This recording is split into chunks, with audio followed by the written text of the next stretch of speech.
Good morning, everybody. I know some of you are waiting, so let me know you can hear me. Where you at? You were up here a minute ago. I could see all of you chatting away before I go in there. Okay. Okay. All right, so there you are. I see you guys now. So, good morning, everybody. Welcome to a brand new week. And yes, welcome to today's sermon. I know that does get on the nerve of a whole lot of you conventional brothers in Christ and sisters too, for that matter. But hey, good morning. So since you got to come in a little early, we're going to do what we usually do when you come in early. So let's unpack something that's been on my mind this week. For quite a while, I've had a lot of people tell me about how rude I can be, how nasty my tone is, how much I abuse the ruiners of Nigeria. There I go again, calling them ruiners. So they have all these complaints. And then there was this gentleman, absolute gentleman, some or two about the other. He was on my Facebook page during the week, this last week. And he was extremely respectful, perfect gentleman. Says, oh, he agrees with almost everything I say, but he's not particularly happy with my choice of words, the way I call them thieves, ruiners, crooks, bandits. Yeah, he didn't like all of that. He didn't like it one bit. But he said he passed this disagreement in a fairly respectful manner. And even though I gave him a response explaining to him just how much I don't abuse these people, but I merely describe them. If somebody is a thief, what else was I supposed to be calling the person but a thief? If he has a public record of stealing, what else am I supposed to call him but a thief? That the court system has not convicted the person of stealing, but it is a notorious fact that the person is a thief, or that the person is a murderer, for instance, notorious fact, and then I call him a murderer. And then the fact of the matter is that imperfect as our laws are, the truth remains an absolute defense, whether that be for civil damages or criminal liabilities. Fact of the matter is, when I call people who they are, I do so flowing from my Yoruba roots. Yorubas will say that Bufumi kin bufunwe lakere nkiludo. What it simply means, devoid of all the onomatopoeic sound, is actually reciprocity governs relationships. If you do not respect me, you should not expect any respect from me in return. The fact of the matter is that in Yoruba tradition and culture, respect begins from the person who is demanding or expecting respect. If you have failed to respect yourself, you have no right ab initio to expect or demand respect from the other person. It's not about age. Even an elder is demanded to respect himself or herself before he or she may demand respect from the other person. You must respect yourself first. That's where it starts. When you have a country that is comprised of a ruining class that has zero respect for those they are supposed to care for, when they have willfully carelessly, without regard, brutalized the people to the point where they have shown no regard or respect for these people.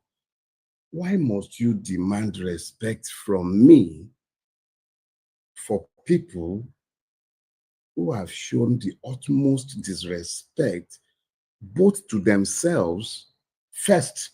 Because if they had any respect for themselves, regardless of how corrupt, quote and unquote, they might be, they will still build a country they may be proud of. A country their own children may happily inherit.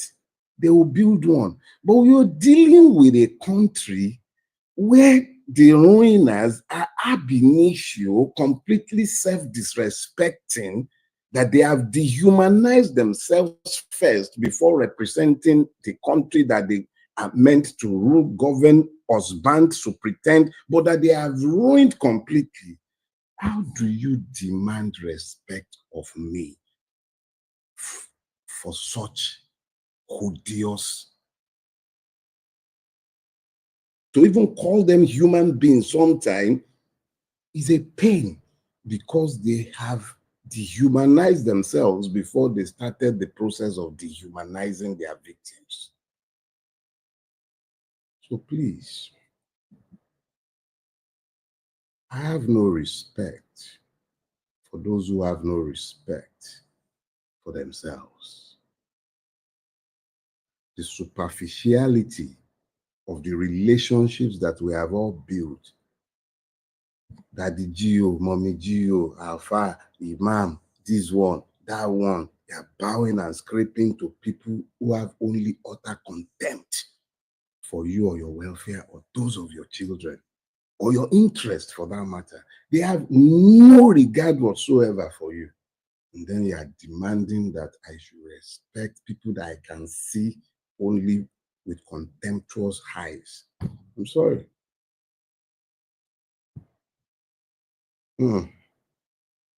Ẹni tó bá mọyì wúrà, òun là ń tà fún. You sell pearls and diamonds to those who know the value. I respect me. Because I respect me, I show respect to those deserving of respect. So I'm sorry if I don't always fit into your expectation of what I should look like and how I should speak, but I have no respect for those who are not deserving of respect. The choice of words are also deliberate. It is to communicate to those of you who are my fellow victims that this is how you should treat these people, with the utter contempt that they treat you with and with the utter contempt that they deserve. Nothing more, nothing less. Good morning again. It's almost 10 o'clock. And we're going to start this morning. Welcome. We have a few seconds to 10. I'm not going to jump the gun. I got my timer, so it's 10 o'clock now. Good morning, ladies, gentlemen. Welcome to church. So, I did have my usual rant before you timely people came in. So if you have time, take a look at what had gone before. But good morning, welcome to a brand new week. This morning, there is a phrase that has gained traction in Nigeria for some time. And I heard it a lot in recent times. And that is the one that says that it speaks to the owners of Nigeria. Yeah, you heard me. The owners of Nigeria. That is a phrase that a lot of people have they've used it in recent times. In fact, it's gained a lot of traction during the so-called years of democracy. The phrase has been used a lot and is meant a lot depending on the context of usage. But most of the time, I think in the years of Buhari, when it pleased the southern politicians to use ethnicity and religion to play their grievance politics, they spoke about the ownership of Nigeria in terms of the Fulani. So they will point at Buhari and his cabinet of northerners and Fulani people, Muslims, and they say those are the owners of Nigeria. But some of us who have been alive a little longer would also remember that during the years of Jonathan, even though he was from a minority, practically everybody in Abuja were busy wearing senator and all of that, the Niger Delta cap. So the ownership of Nigeria would appear to usually be associated with the person who is sat in power. You and I know that Lagos has been transported to Abuja and Abuja has been transported to Lagos. So in these days and time, especially with the coterie of Yoruba ruiners who are surrounding the chief ruiner, what you have today is that something of a Yoruba hegemony of sort has also been installed. So when they talk about the owners of Nigeria these days, you could also point at the Yorubas, especially the clique around the Jagaban as the owners, at least the current owners of the franchise, to misrule Nigeria as they please. So usually when they talk about the owners of Nigeria, what you would usually imagine are those who are in power and the beneficiaries. But I beg to also flip it a little so that you might perhaps begin to understand this a little better. When you speak to the ownership of a thing, you're actually speaking to ownership. You know me, I trained as a lawyer. So when you say owner, it comes from, I think, is that the noun? Own. Is it verb? You people who translate that, you are the English experts. The important thing is that owner comes from own. For you to be the owner, you must own the thing. So in the real sense of the word own, who owns a country? Who owns a country or a thing? Let's start with the thing. I own this. It's mine. It's in my hand. I'm in possession of it. So I'm the owner in possession, right? So I own this. But it might very well be that this was borrowed from my wife. So she will be the owner in equity. I'm the owner in trust. Now I'm showing off. But the important thing is that I possess this thing. I am the owner of that thing, right? That is ownership. Plain and simple, devoid of legalese, at least as much as can be done. But there are times when you own something in trust for another person. I'll give you a case in point. When Obasanjo was going to leave power the first time, some of you are not born then, 1979, there was a decree that was promulgated. It was called the Land Use Act. No, the Land Use Decree. See that Land Use Decree? It was smuggled into the 1979 Constitution and it became the Land Use Act. You got it? See that Land Use Act? Let's unpack it a little. Because what it does is that it created a trust, as in, it says, okay, I am giving the land in the state. Let me give it to the governor to hold in trust, as in, make it keep am, hold am for the people. So the state, the governor of the state, becomes the person.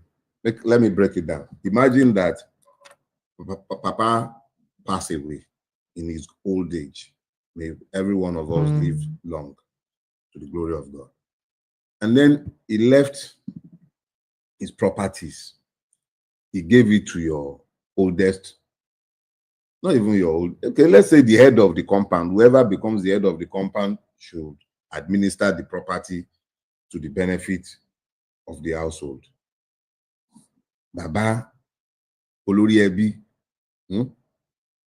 Yes, now the head of the family, the upper, now decided to be spending the money from he started selling the family land as though it belonged to him. That is the Land Use Act, broken down in little bit. So the governor of your state is the owner of the land on your behalf in every state of the federation. Federation, another story. So he now took the land that has been buckled out like that as a trustee, and he deals with it as though he's the beneficial owner. He owns it, it's his own, as though the government is the owner. Government begins to sell land as owner of land. Do you understand? Now you are beginning to get it. That is what has happened across the length and breadth of Nigeria. So you have governments who are meant to be trustees of your commonwealth, who have turned themselves into owners of the commonwealth.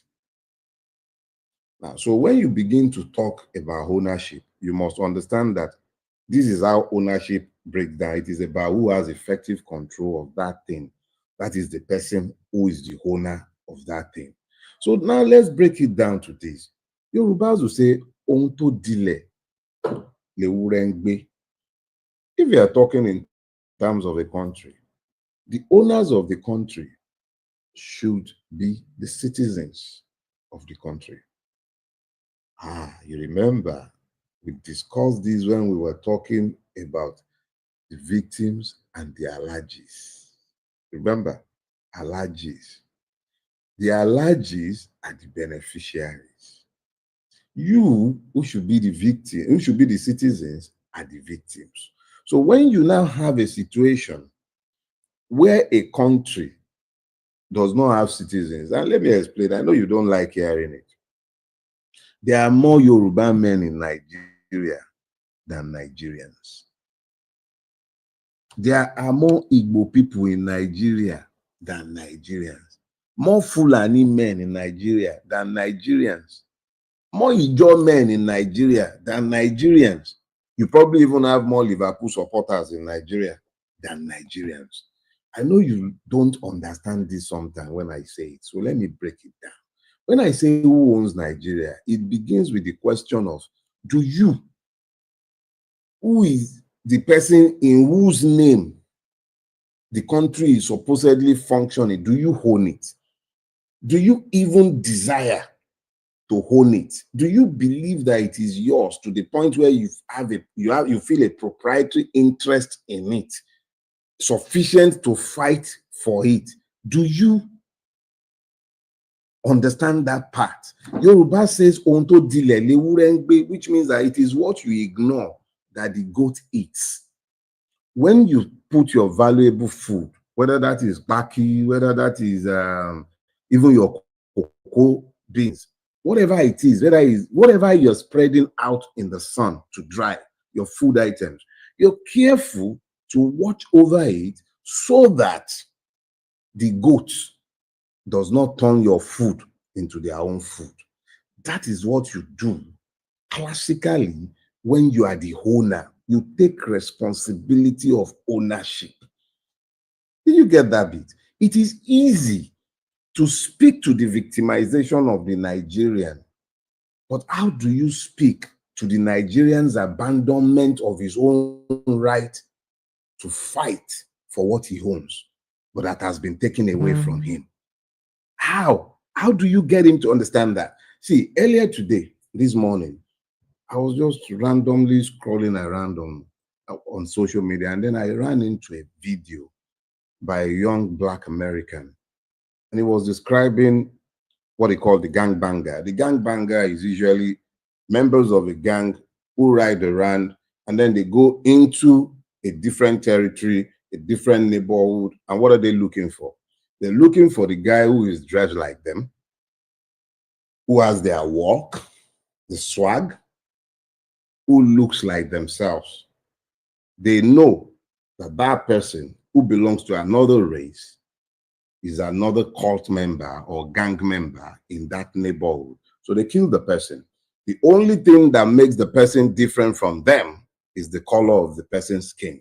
That is what is happening in Nigeria. That was what struck me immediately. I listened to that Black American giving that exposition of what the gangbanger is and what he does and how he identifies his victim. Fact of the matter is that the person you're constantly hating on in the other ethnic group or the other religiosity or the other sexual orientation or whatever it is, that other person that you're busy hating on is actually you. Is your mirror image. That is the person that you ought to be finding common cause with in order to walk away from your state of victimhood. But you're too busy hating that you abandon your own responsibility to take possession, take ownership of that thing.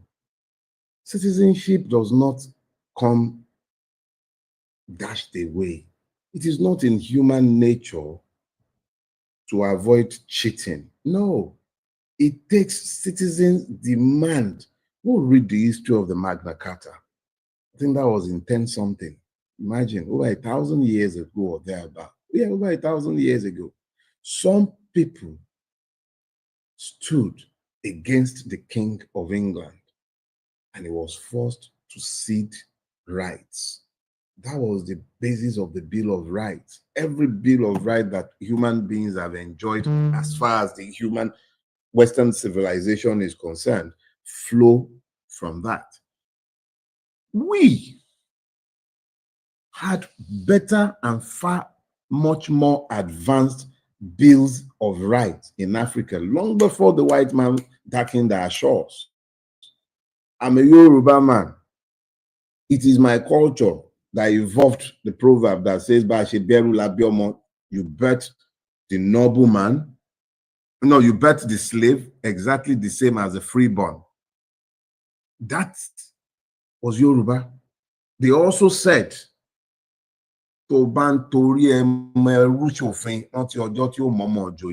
if you are making a law with the children of the slaves in mind, remember the day when that law will catch up with the children of the nobles. That is the civilization from where I came. That is the Yoruba civilization. That is not the white man. And that had been there. It was never written. It was part and parcel of our everyday life as a people.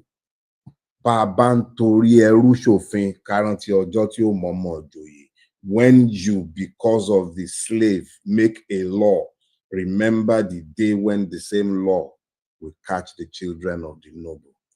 That is not a society that functioned on today's bare-faced lunacy.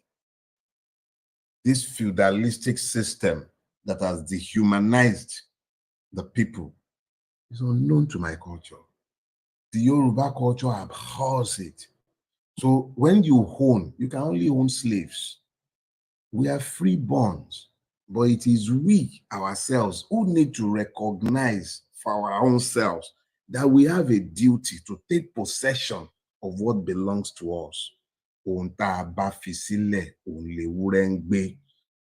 then they have another proverb. They will say, it is as you honor your vessel that it shall be honored. If you use your vessel to eat and you clean it and keep it in the place of plates used for eating, nobody will pick it up and use it as a bowl to be taken into the toilet. It is your own readiness to denigrate yourselves that has taught our ruiners how to treat you. If you are accepting of oppression, why should they not oppress you? Look at Yeli, for instance. I've said it before. It's a walking violation of the Nigerian code. Not everybody will go around ready to rock and roll like Yeli. But you, what are you even willing to stand up for? Exactly at what point are you willing to grow a spine? At what point? when would you stop oppressing the little ones around you as well? Those that you could treat humanely. Have you shown the state how to treat them humanely in your own space? How oppressive are you with those around you? How just, how equitable are you? Because we need to be very clear that if we are continually lamenting our victimhood, where is the place of our own responsibility to even free ourselves from the burden of enslavement? What have we done, either as individuals or as a collective? Exactly what have we done? Why do we expect that somebody else will bestow freedom or liberty on us? See, who are the owners of Nigeria?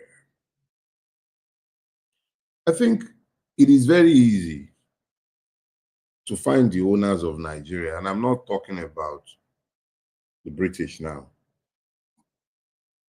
The beneficiaries here in Nigeria. Let's deal with those ones first.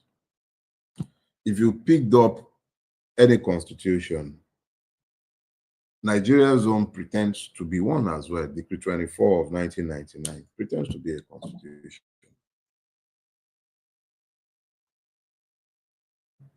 And one of the first things that it does, or it did, is I told a lie. A very blatant, barefaced lie. It says, we the people. Now, as much as it lies, it also told some truths. We, in the context of the Nigerian constitution, does not refer to me and you. He wasn't speaking to the Nigerians who are essentially victims of that fraud.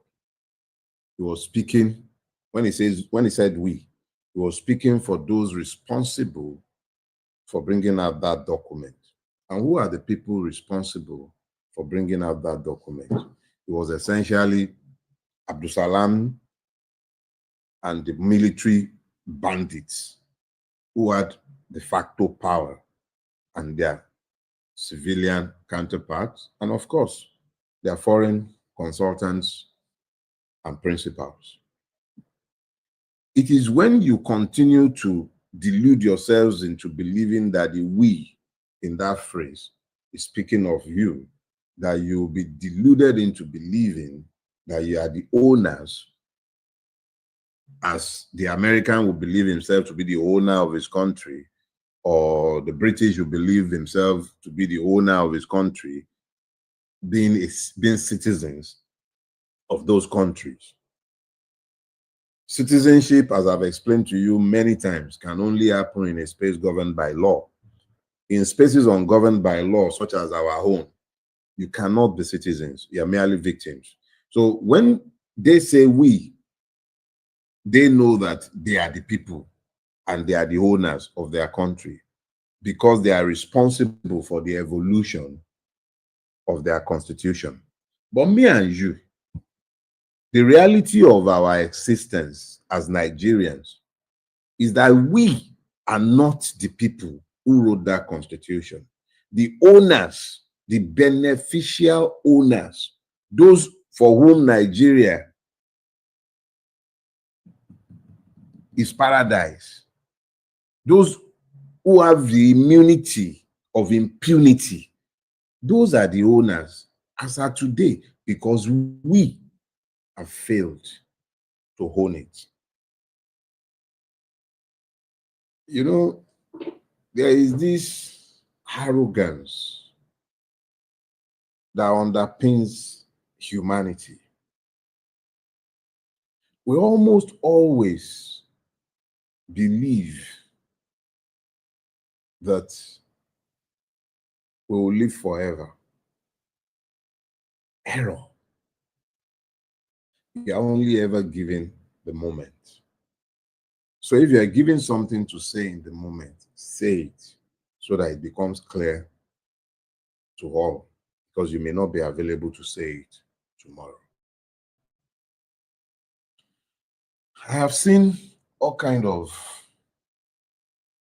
posters being put up on my behalf by different human beings, friends, and I'm sure even my enemies. Oh, Dele for this, oh, Dele for that.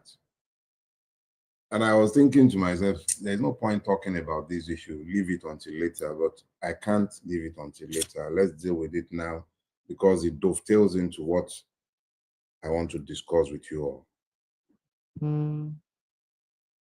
I don't want to be your president. I'm not interested in becoming a governor either. I want to birth a country. Yeah. I want to birth a Nigeria that my children and your children would be proud of. That is what interests me. As president of this Nigeria, can't do jack. There's nothing I can do to change this Nigeria. As governor of any state in this Nigeria, maybe I might be able to start the process, but I really can't do anything and it does not interest me. What interests me is much bigger. I want to birth a Nigerian nation, one that my children and your children will be proud to live in. It is not beyond our capacities if we will take ownership of what we have. I know you would argue that you're better off in your utopian republics. No problem, but hear me out. For you to peaceably go into your utopian republics that you believe you can own, since you cannot own Nigeria, you would have to, first of all, own this Nigeria with us. And then we can all sit down as a collective after we have taken ownership of this one. If we don't take ownership of this one, it is next to impossible for you to gain the one that you want. Let the victims of this Nigeria who have despised this Nigeria, because Nigeria is functionally not owned by the victims of Nigeria. It is owned by the ruling class and those who benefit from the stupidity and madness of that ruling class. I have no interest in joining them. See, you humbled me when I went to prison in Ekiti. I came back understanding that it is in our collective that we can be effective. If you hadn't risen up in the manner that you rose up, I would have rotted in that place for as long as the powers who sent me there would care. It was you speaking that got them to move. You. It was you. It took you speaking as a collective. So why should it be so difficult for us to come together as a collective? That is what interests me. I don't want to be your president. I want to see a country where your vote counts. Do you understand? I want to see a country where the rulers or the managers of the country are appointed by you and fired by you. I want to see a country where you can go to the courts confident that you will get justice. I want to see a country where our education curriculum makes sense because of our environment. I want to see a country where we are graduating people who can contribute positively to our society. That is what I want to see. I'm not interested in becoming a governor, a senator, House of Rep, and I don't want any office. If I come to you to begin to beg you to make me this or make me that, it makes me a partisan hack. Would I stand behind candidates? You betcha. Would I be part and parcel of some political party? Clap for yourself. I will. I assure you, I'm not becoming apolitical, but I am not interested in political office. I am interested in seeing a country that works for all of us. Whatever your ideology, your religion, your ethnicity, it does not concern me. For as long as we are all here together, we must become the people. We must become the owners of Nigeria. Look, Let me assure you, greatness is born of delusions, and genius is the price that you attain when you learn to manage your insanity. You need to be delusional to achieve greatness. It's easy to talk about Alexander the Great, conquering almost the whole world, the one they knew. But the question is this: was that a sane thought when he was born in what is today's, is it Macedonia or Greece? But Europe, certainly. Was it? It was insane. There is nothing about our objective reality that suggests that it makes sense to imagine that Nigeria can be battered. But the reality is that we have to birth it. And if you don't realize how urgent it is, look to the age of Trump. Look at what is happening all around us. If we are not to become victims for the whole world, if we are not to become as vagabonds, let us be clear. It is time we, the victims of Nigeria, become the owners of Nigeria. Nigeria is an orphan because you have killed yourselves to it. You believe rightly that it is the beginning and end of your troubles. Okay. But let's look at it objectively. How do you untie this Gordian knot without shedding blood? And exactly who would you be fighting for yourselves?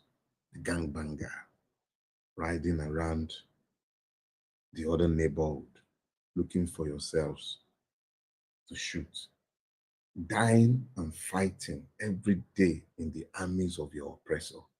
At what point do you come to the knowledge of the fact that you are partly or mostly to blame for what is happening or has happened to you?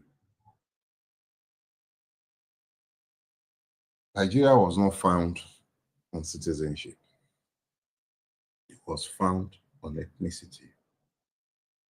It was found on religiosity. If it was found on citizenship, there would never have been the need for the insistence of the southern minorities on the Bill of Rights, which came out of the Williams Commission of 1957, I believe. It was because of their fears that Nigeria was inequitable. That inequitable Nigeria, whose inequities were partly ameliorated by the adoption of federalism in 1954, is more or less the one that's been killed. That Nigeria that ameliorated those fears. Today, you have a unitary system. In fact, that's an abuse of the English language. You have a feudalized system that has stripped each and every one of us of our citizenship by the destruction of the judicial system, which has assured that the law does not rule in our country. So we have become as victims in our own country, but we are largely to blame for our victimization. As I said in opening, ohun tó dilẹ̀, òun lewúrẹ́ ń gbé. When you abandon your goods, it becomes food for the goats. The goats, and I mean this literally and figuratively, the goats ruling Nigeria today have found space to rule because we have been even stupider than the goats. We abandoned what is ours. And today, we're not oppressed by the white men. It is our own who have enslaved us. And for those of you who will say it's the Fulani, or it's the Yoruba, or it's the Igbo, who rules in your state? If you are from Ala Igbo, when was the last time a Fulani man governed the land of the rising sun? My dear Yoruba brothers and sisters, when was the last time you had an Igbo governor in your state? My dear Northerners, when was the last time somebody came from outside of your state to govern you? And yet, since we started this democratic experiment. We've never had it so bad. But they point at the other person as the enemy. The owners of Nigeria are the victims of Nigeria, but they've been very careless owners. Remember that song from our childhood, Lost and Found, Careless Owner. Remember it? Yep, you lot have been most careless owners. You have not used your vessels unto honor, and you have taught your oppressors exactly how to deal with you. Find common cause. Identify your fellow victims. Stand behind these common causes. Remember the way you stood behind me just a few weeks ago? Stand behind those common causes. And a final word before I go, and this goes to the Nigerian police. You guys are going to have to decide whether you are policing a fascist state or a democracy. The manner in which you've just been picking people up and down the place for stupid reasons in a democracy. And then the other day, one guy, I think he speaks for the Nigerian police, is talking about Newton's third law. And I shook my head. The only thing I have to say to him is encapsulated in a Yoruba proverb. Omoba, Ijagun bí ẹrú, change your tactics. Change your tactics. The Nigerian police can do with a better image. Gentlemen, ladies, that's it for this week. A word is enough for the wise. Have you blessed?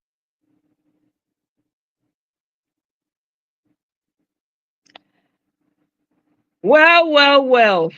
Happy Sunday, everyone. Greetings to everybody. Hey, Michael, welcome. Thank you very much. Yes, please smash the like button as you enter. If you have not yet subscribed, please subscribe. Please subscribe, and let's get this to the permanent site. Happy Sunday to everyone. Greetings to you. Thank you for stopping by today. I honestly didn't, I wasn't feeling up to it at all, to be honest. To come on live, I was really enjoying just taking a back seat. However, so I took the time to listen to Dele Farotimi's video, and there were, oh my God, massive nuggets in it. I could not avoid bringing it here so we can expand on it, or talk, give our opinions on the take. One of the things that struck me about what he said is that just like we did for him, that we can all rally behind one cause to really achieve the new Nigeria that we're all clamoring for. I mean, we've said it on this platform. So it's not a new thing. It's not like it's the first time we're hearing it. It's not the first time. But it is worth repeating over and over again. If you pay attention to what's going on in the world right now, you will notice that there's a trajectory towards something. Everybody's, towards conservatism. Everybody's fighting for themselves and for their rights and for their tribes. That's what we've been seeing all over. America has done their own. Europe is in that same trajectory as well. You can argue that Burkina Faso is doing the same thing, Mali, Niger is doing the same thing. You can argue that.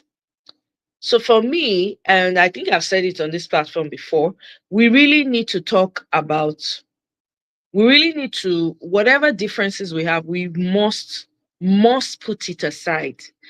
This is not a period. If you're perceptive enough, you're going to understand the times that we're in. It's not the time to be quarreling over petty things, to be divided on, you know, on little things, trivial issues that don't make any sense. This is the time for unity as Nigerians. This is the time. The entire Africa needs to unite, but small by small. Every country needs to be fighting to get that unity so that we can get what we want. I don't know about you, but I'm sick and tired of having the worst of us rule over the brightest minds, because they take advantage of them because they're not smart. They think they are, but they're not. They're puppets in the hands of everyone. Anyone can use them.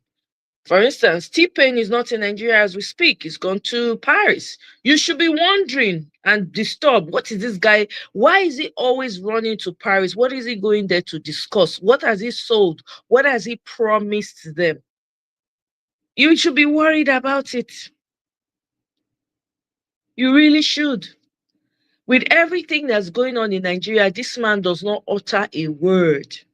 With the expose that David Udeyin has been providing back to back, not a comment from his administration, because they're all complacent in it. Instead, they spend the time, whipping up propaganda after propaganda. I'm telling you right now, these people are probably busy cooking up some serious propaganda against 2027. Meanwhile, some of us are caught up in it. We're having stupid arguments. Oh, this is what's going on. Oh, this artist or your tribe is my tribe is better than your tribe. We're more superior than you. You came from us. You did not come from us. Unnecessary arguments, which at the end of the day doesn't matter to your enemies. Don't matter. You're all the same to them. You're all the same to them. I'm sure you're aware of what's going on in South Africa, where settlers that forcefully took over people's land, paid not a dime. They are now gaslighting the same original Africans by telling them that their president wants to take their land away without paying them compensation. Please make that make sense. I don't know. I cannot define. I cannot even explain enough how premium that gaslighting is. That is premium gaslighting. Your abuser, he don't abuse you, finish abuse you for years. Then you won't come free yourself. You go come gaslight you, say you need to pay him for the abuse when he don't abuse you. I even read somewhere there, like, if you give them back the land, give them back the land, let's see what they can do with it. They can't even farm the land anyway. From people when force, drive people away, take their land. In a country where they have sectioned off a land for themselves and claiming it as theirs. If this one don't wake Nigerians up, I don't know what else. I dare say the whole of Africa need to they wake up. Now it's exposed. All the age money when they send can't give our presidents. All the NGOs, it's all a lie. It's all a sham. It's a sham to take money from people. They go use taxpayers' money, share them amongst themselves. The people that need the help don't even get it. Meanwhile, they will even use it as a guise to enter into communities, find out what resources are there so that they can take advantage of those resources. Have you noticed that since this aid has been withheld, that we know they hear Boko Haram, terrorism like that? Una notice say the thing don't quiet down a little bit. As Dele Farotimi say, if you don't respect yourself, nobody go respect you. It's very true. Now, the way you take carry yourself, now people go take address you. If you carry yourself anyhow, people go address you anyhow. But if you carry yourself with respect, people go respect you. Respect is earned, it's not forced. If you not treat yourself with honor, nobody go treat you with honor. If you feel so you not be vessel of honor, person go come, you go just take am, you go use that cup when you dey treat anyhow, person go use am go take wash toilets. It's simple. Yeah, yeah. We need to get sense. Honestly, we really, really need to get our act together. We need to be talking in a language that unifies us. If we can unify and rally around one idea that we can all come together and say, it doesn't matter where you come from, it doesn't matter the tribe. And I have said it here before. I don't have anything against you saying you like your tribe. Me, I like my tribe too. You can be proud of it. It's okay. You understand? You don't have to like me. You understand? That's fine. But can we get it right? Can we work together and make sure that the country is moving in the right direction? It is clear now that they intentionally ravaged our country so that you can leave your country because it becomes unlivable. And then the best brains, so you can come and become free labor for them. I hope it's not clear to people. In case it's not clear, they intentionally use these aids to cause problems all over. So the best brains can leave Africa and come and serve them. They will devastate your communities so that it becomes unbearable for you so you can leave.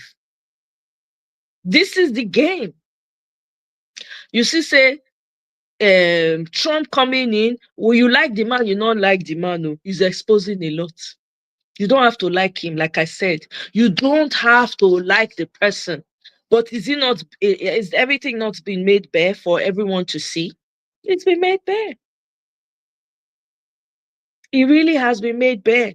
We are the only ones that can save ourselves. Hopefully, it is clear to some of us that have been saying, oh, let's go and table the matter here, there. There's nobody. Dele, sorry, I was going to get to you, but you just left. I don't know if it's your network. You can come back in. Do you understand? It's crazy to me. We can't continue like this as a people. We really can't. We must see. They're okay with us fighting amongst ourselves because that's how they win. You heard what Dele Farotimi said, right? They pitch us against each other every election cycle. As election 2027 is approaching, what are you seeing? Oh, Muslim. Oh, they are trying to do this. They are trying to do that.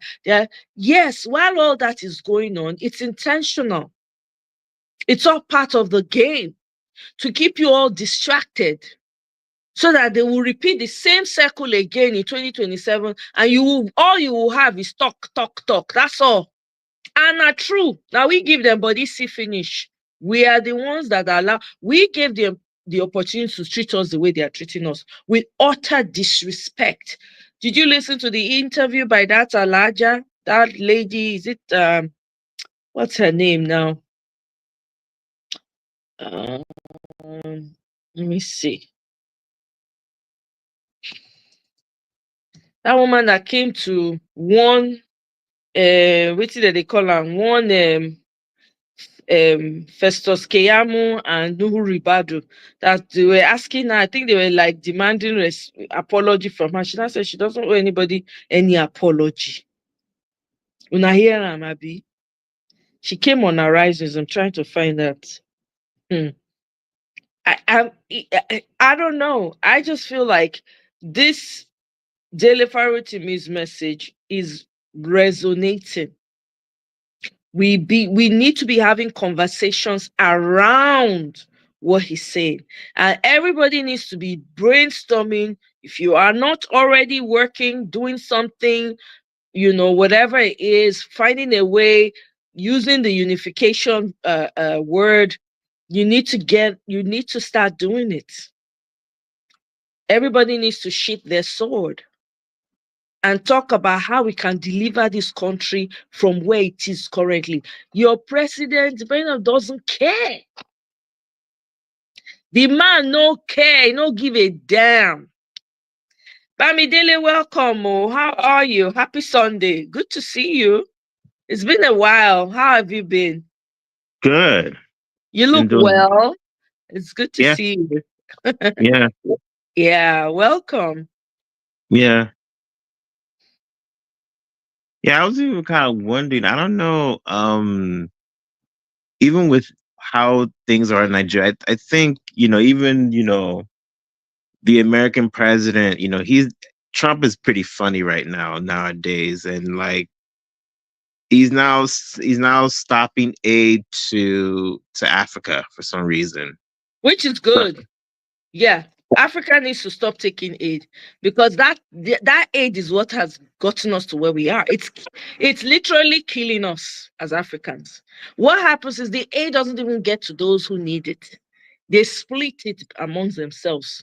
The amount of corruption that has been exposed from just the USAID and other organizations they use in Africa is crazy. Now people are beginning to question because they keep saying, oh, HIV is higher in Africa, higher in this part of Africa, higher in the other part of Africa. Come to find out, it's all cooked up by them. And then they now send you aid. Guess what? Traore is not taking aid from no Western country.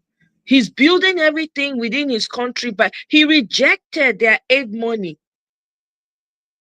The places where they have a Red Cross, there was a video I saw. Yeah, I think it was somebody's tweet with a video or a picture of a place where an NGO is located in one of these communities, whether it's in the Congo or so. You need to see the state that community is in and aid. And they have one of the NGOs there that's supposed to be helping to provide water, hospitals, and all of that. Nothing. It's like a refuse dump. You know where they dump all the refuse in the various um, cities in America, right? You have like a large place where they go dump the refuse and all of that. That's how that place looked. That aid money is dangerous money. They don't give you anything for free. They don't. And in cahoots with the African politicians, they just pocket the money. They take a percentage of it. That's it. Come to find out, some of the journalists in Nigeria were being sponsored to push the GMO thing. Their names were revealed. David Dunay revealed the names of the people, Nigerians that were paid. Guess how much they were paying them to push GMO? $333 a freaking month. Eh? $333. How much is it? It doesn't even matter for you to sell out your own. Do you know what So, GMO is costing? Go ahead. Sorry. Go ahead.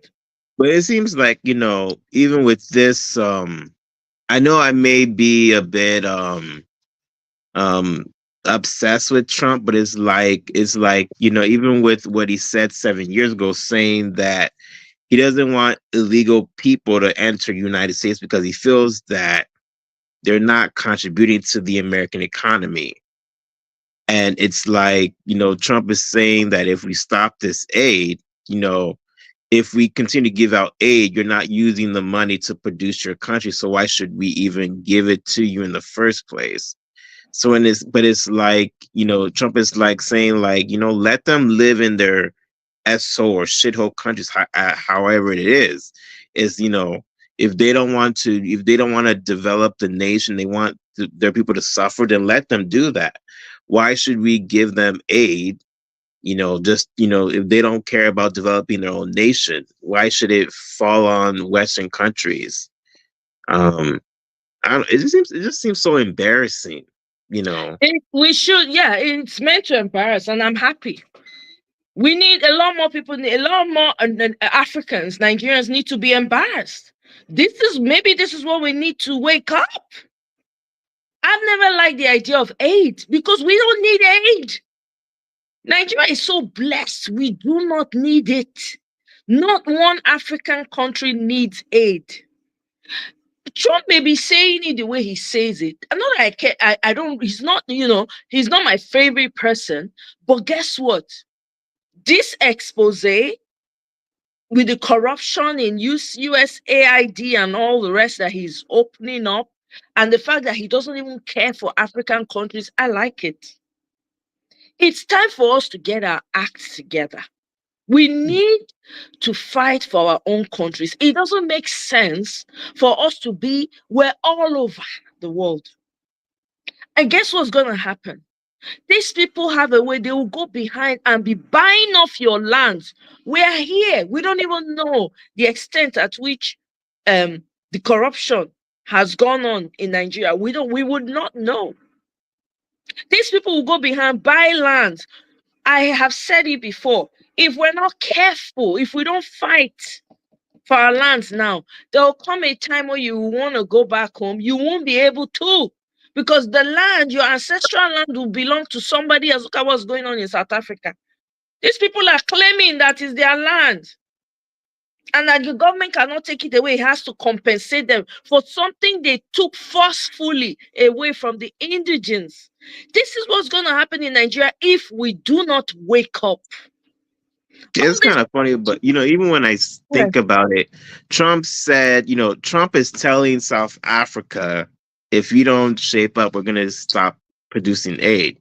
But it's like, when I think about it, you as a leader, you're telling a country that you didn't care for to do something, but it's sort of like hypocrisy. So you're telling a country that they have to do this. You're telling the country how to run their government, how to do their things, but when you don't really care about that country and you call them SO countries, like, who gives you the right, I don't know. It seems like, yeah. Well, the thing is, Trump only cares about what's going on with South Africa because there are white people there. He's not hiding it. I prefer a Trump that's not hiding it. The Democrats didn't care for Africa. They didn't. Matter of fact, they were, instead of them to look at the election in Nigeria, look at how it went, only to find out that the Democrats' hands were all over with the aid, with the NGOs that they were sending. Their hands were all over it, paying journalists to use propaganda during the election. It's all come out now. None of them care for us. Don't get me wrong. Democrats, Republicans, they don't care for Africa. It's time for Africa to wake the hell up. We don't need anybody's aid. We have the human resources all over the world. Do you know how many Nigerians are ready to go back home? Do you know how many? Not just Nigerians, people that are maybe second, third generation, or even any black person wants to go back to Nigeria. Nobody wants to remain here forever. I like the fact that he is being mean and horrible to Africans. We need it. Let us be more embarrassed. Look at the state of the country. Look at all African countries. Look at your leaders. They don't even care for you. My problem is not with this. Whether we like it or not, I would like it is somebody like a Trump in Nigeria. I would like it very much. Yeah. Because he will say, no, my people come first. My country first. That's what I want for Nigeria. So I'm not mad at him for what he's doing. I'm not mad at him at all. He has every right to do whatever he's doing, to be honest. How about us fixing our own instead of running? They create this mess. I saw a video of, I would say maybe Africans, but let me just say Nigerians, because a lot of Nigerians have been crossing the Sahel and the ocean. You need to see the number of young people crossing the Sahel. And I'm like, instead of crossing the Sahel, why don't you fight to take your country back? Some of these people don't even make it alive. Some of them die in the ocean. We have got to get our act together. We want respect. It is earned. It is earned. Nobody's going to respect you if you don't respect yourself. No one is going to respect you if I present myself here and disrespect myself. How are you guys going to respect me? You're not going to respect me. I hold no value in your eyes.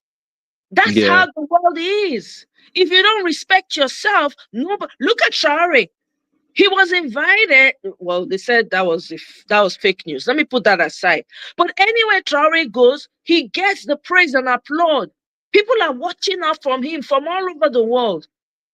Young man building his society by himself with his people. He's on the same salary he was in as a military person because his focus is building the future of his people, changing the educational system, turning their uniforms into their own traditional outfits. All the lawyers in Burkina Faso have their traditional outfits now as lawyers, not the one that was given to them by the colonizers. What is Yeah. Nigeria waiting for? I remember one senior advocate of Nigeria, somebody asked him a question on an interview and said, what about these wigs and gowns? And he's like, oh, no, no, no, no. That's why I became a lawyer. I like that uniform. There's in my head, I'm like, I don't get it. And this guy is an older guy. The mindset, the colonial mindset it has messed up a lot of people to make them, they feel like they are close to whites because they can speak English, put two sentences together. They don't know these people don't give a hoot. They don't care about you. That doesn't mean there's not some, Europeans that appreciate Africa and really feel, I'm just saying the generalization of it, which we cannot see. It's out there in your face. Present You example. Look at how Trump is reacting to South Africa just because a few white people are uncomfortable and they own 80% of the wealth in that country. it's kind of funny because, I don't know how it is, but I don't know, for some reason, you know, Nigerians, I don't know, we're known to be really famous people, especially here in the US, like, because we're really highly educated and really intelligent people, but it's like our intelligence is not really taking us anywhere. Of course, because your intelligence is tailored towards white ideas, towards to be selfish about it. You're a professor. How about going to be a professor in your homeland? You have all these skills. You have your bachelor's, you have your master's degree. How about going back home to build your society? How about that? Use the education for good. No, it turns out most of these Nigerians that go even to the most expensive schools, Harvard, Stanford, the rest of them, they go back to Nigeria and become slave masters themselves. And I begin to wonder, is there something wrong with that education where people get so educated, they go back, instead of them helping their own people, they now become the slave masters? Hmm. It's messed up. We can't continue like this. If that's the case, then what's the use? What's the point of having education to mess up your mind? Not to value your own. The history is not even taught. A lot of Nigerians walk around, don't even know who they are, don't even know where they come from. They want Yes, to they want to be like somebody else but themselves. it's kind of funny you mentioned NGOs because I'm actually, I am I'm a PhD student at Grand Canyon University. I'm doing my doctorate in business administration, and I finished defending my proposal, and Oh I'm wow, really looking. congratulations. That's a big deal. Congratulations. Yeah, and I'm really looking forward to what I find in my research. My research is mostly focused here on the US, but it's like, Mhm. when I look at the trajectory of like education, how education is really trying to really help individuals, it's like to be a change agent for education. It's like, even in Africa, I'm seeing like, it's just like, this whole education is like, why go to school if we can't make use of what we did in school? Because here in the States, I've kind of like figured out how the system works, because here in the Western world, they only look at our skin color. They don't care Thank about, you. like, that's all they look at. So there's a lot of systemic racism that people don't understand, that, once you're a black person, that's all they that's how they view you as. So you had to dumb down the resume and dumb down the CV just to do mediocre jobs, just to survive, just make ends meet. But you know you have no passion for what you're doing. You're just doing it to pay the bills. And I'm just thinking to myself, me as a doctoral candidate, is like I'm telling myself, why am I dumbing down my resume? I have all the skills, I have all the education. Why can't I just go out and just do what I'm passionate about and helping others? Because my study and my research is focusing on NGOs anyway. But it's I don't know. It just seems like I don't know if there's gonna be any hope for Nigeria, because I don't know, it takes some type of miracle. Because personally, I feel like most of these African leaders, they have no business being the leaders of the countries if they don't want to develop the nations, and they want to seek aid, and they only want to do it to promote themselves. So why it's just like why are you frustrating your people, and you know what you're doing is wrong, and it's illegal? Why should any country, if they know what you're doing is wrong, why they should provide aid for you? I don't blame Trump saying 7 years ago that Nigeria, African nations are SO countries. Like, they come here to be successful, but why can't they do it in their own nation? Absolutely. So this is why I like what Trump is doing. Trump is exactly what Africa needs to wake up. And I'm not mad at it. This is what I want. I don't like the fact that Africa is getting aid. What aid? We have the wealth. So explain to me how a country that has all the wealth is getting aid from a country that's coming to take from them, pillage and take from them. Please help me explain. And again, this is the whole point. I keep saying it to myself, like, you get all these big educations, you can't even go back to your own communities to develop it. This is why we're fighting for the Nigeria. So you're saying you don't know if Nigeria is going to get it. You need to be a part of the change also. Nobody has, every Nigerian, no one has a right to sit on the sidelines. Whatever it is that you can do with your social media platform, joining in, putting your own voice out there, calling for unity, not allowing yourself to be pigeonholed and, say, oh, you're from this tribe or that tribe. All that don't matter, because these people don't see you. All they see is what you look like and your proximity to it. So You know, it's now depending on us to make sure, if we do not go back home and fix our homes, we've failed. Because imagine what the next generation will have to deal with. We have failed monumentally if we do not do what we need to do to fix our countries. Because let me tell you, it's no longer Igbo people that is our problem. And he's right. Is it not a shithole country? Is Africa not shithole? He didn't pay me. I was even happy. No, seriously, I was happy he said it. That's why I respect Trump. He will say it. I prefer a Trump that will come out and tell me I don't like you. There's somebody that's like a rat that'll be biting you at nighttime and blowing air, biting, chewing your foot and blowing air at the same time. No, I prefer a Trump to a liberal who in his mind does not like me, detest me, but is just, let's just get along. But he's looking for ways behind the scenes to wreck me. That's what liberals have done. Look at Africa. That's the example right there. But Trump is coming out. You people should go and fix your problem. We're not your problem here. Go and fix it. We're not giving you money again. Yes. Let Africa go and fix itself. Everybody needs to go home. I don't even care even if it affects me. Let's all go. All die and I die.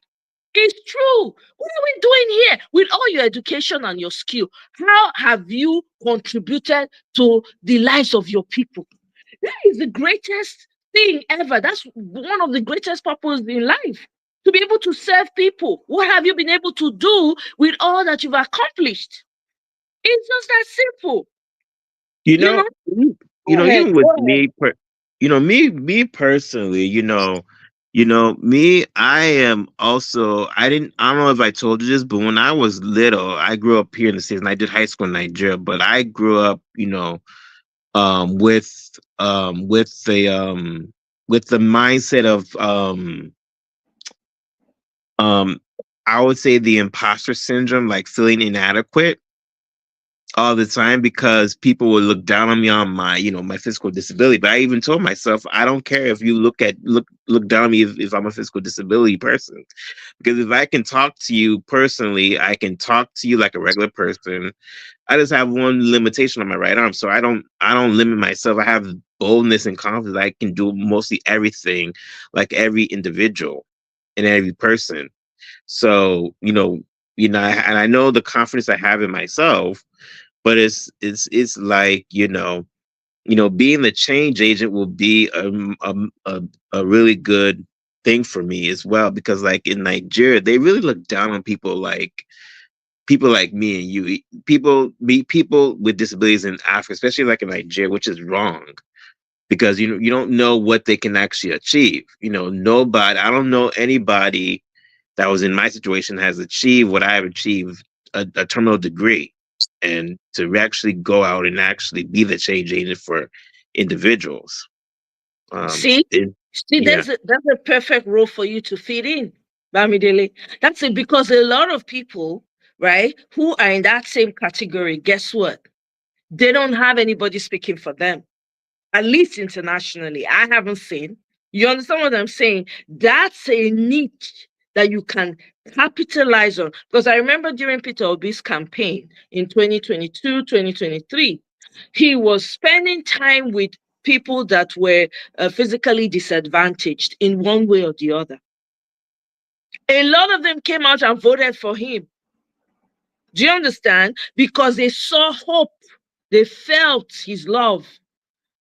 I don't see a lot of that. So that's a niche that you can totally just take take on your own and say, hey, this is my story. Anybody who's had this experience or who falls into this category, I want to link up. I want us to form a community and see how we can bring change. From right where you are, you can also make change happen. As we're fighting for this is why we're fighting, so that everybody, doesn't matter whether you have a physical disability or not, is not it's not the end of the world. You can achieve what most I know a few people that are physically disadvantaged that have achieved more, much more than people that have complete body. So it's not by that. Everybody has a purpose. Everybody has a role to fulfill. you know so for me, I just see it as a clarion call for everyone, especially Nigerians, to get together, get over yourselves. Nobody, I don't care what tribe you belong to, I'm not interested. I don't, are you a good human being or you're a bad human being? I can tell you for free, I've had worse experience from people from my tribe more than anyone else. Do you understand? I have had much love from people from other tribes than I've had with my own tribe. To tell you that tribe means nothing. It means absolutely nothing. Are you a good human or are you a bad human? Are you a person of integrity? Can you be trusted? That's what matters. We're all here in the different diaspora. Meanwhile, the country is sinking. What are you going to tell your children? They're going to come and inherit a worse state than you. When the world is not becoming conservative, how do they fit in this world that doesn't even like them from the jump? Look at how Trump is making noise. And once he's already signed what's it called? He's already signed something so that white South Africans can come to America and settle. Eh? He's already signed for them to be resettled in America. How many of your leaders in Africa are doing that? With all the suffering that a lot of Africans are going through all over the world. Look at during COVID-19 and the rest of them. Eh? Alex Oyema was flying with his own jet money, everything, going to save Nigerians in very difficult places. Your government didn't do anything. They could care less. Nigerians are in India, they would do video and be crying, please bring us back home. The ones that they went to dump in the desert somewhere, Arabs that you know do not love you. They don't like black people. They've never liked you. Their own slavery was even worse.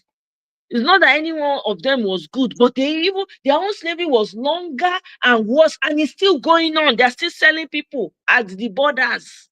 What are we talking about? We need to get it right. There's no excuse. Trump should withdraw everything. I like it. Take away the aid. We don't need aid in Africa. I grew up with food in my house. We didn't go to the market. Rich, fertile soil. Are you kidding me? Enough is enough. I don't You know, want but to stay against Trump. I beg. He's you doing know what I want my own leaders to do. the funny thing about this Trump leader, he was saying that he doesn't want to. He says that that there's only two genders, male and female.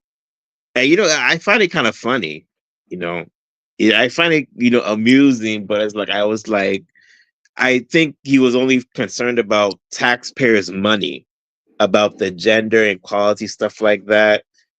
And but I was even thinking to myself, I can care less of how a person tries to live their own life or whatever, but it's like it's like I don't know, you're kind of like imposing people's freedoms, or I don't know how you put it, but it's like um is I don't know, it just seems so funny to me that right now he's saying that he cares about a Pacific country in Africa, saying that they have to do something, but the same type of thing you are calling as so countries, but it's like you only like people that look like you.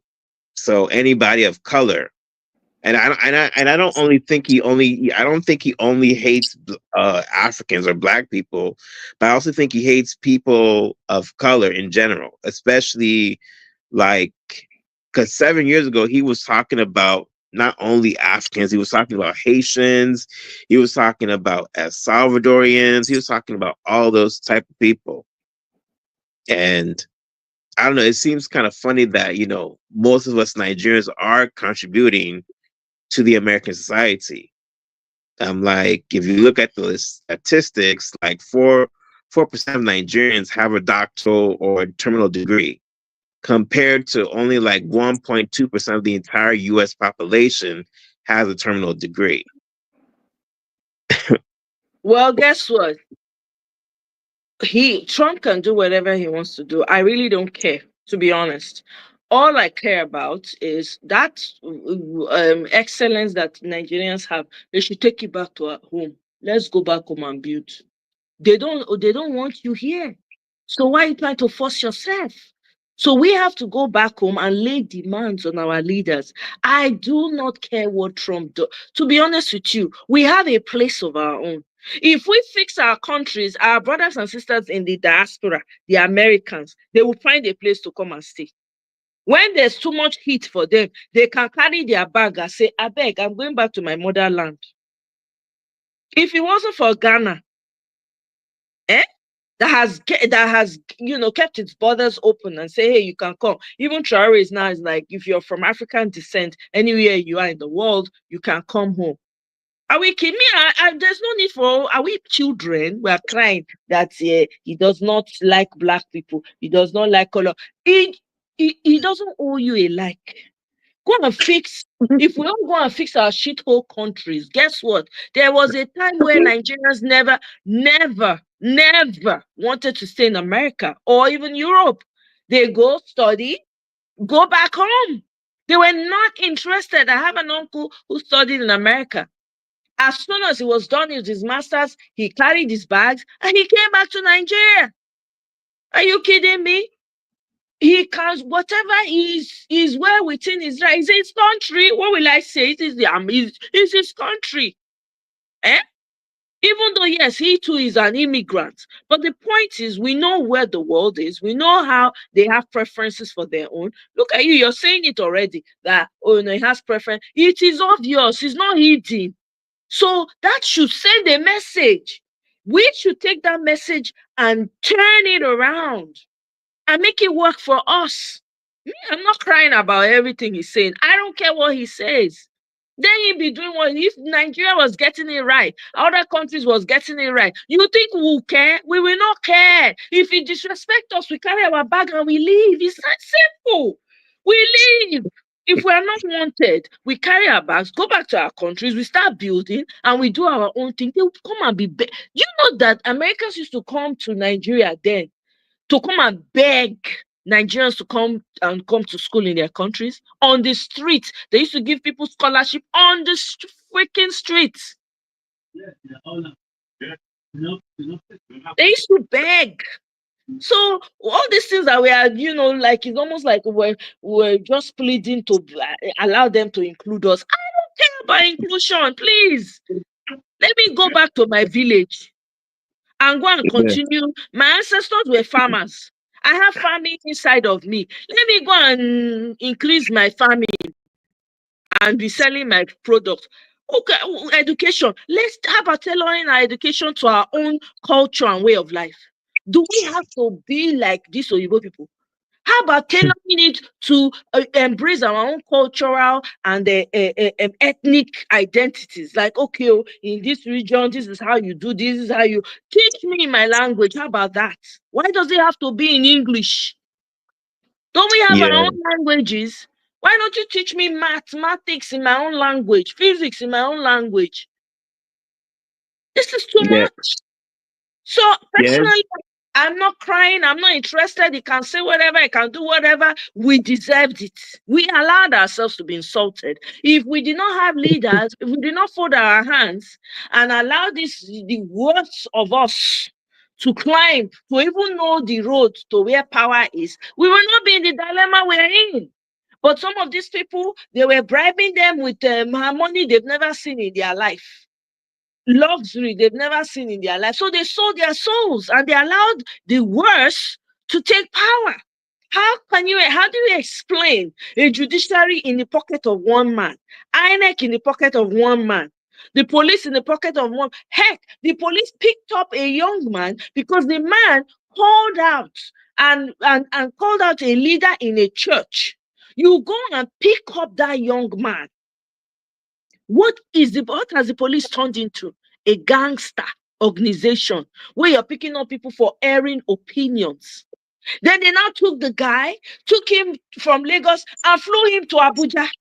So no one could see him. The leader of the church comes out and says, I did not ask him to be arrested. Okay, tell them to. That means they don't even listen to you as a leader. I did not release the guy. Nobody has released him. A young, thriving man. So people cannot have opinions anymore. What has the church done with the mess that's going on in the country? What has the church leaders? What have they done?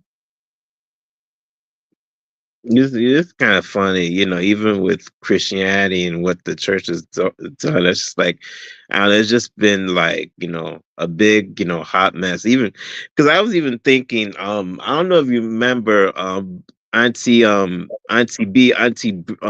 Bridget, Yeah, um, that, yeah.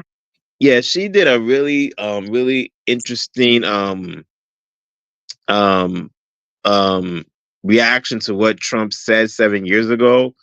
And she said something really interesting, saying that, I don't agree. In certain parts I would agree with what Trump said, but she doesn't really agree that Africans are not contributing to the American society. Now, if you kick out all the African immigrants who are actual doctors, who are actual lawyers, who are actually contributing to the American society, you know, then the American workforce will collapse. I don't care. Kick them all out. That's exactly what I want. Kick them all out. Do you know the brain drain we have in Nigeria?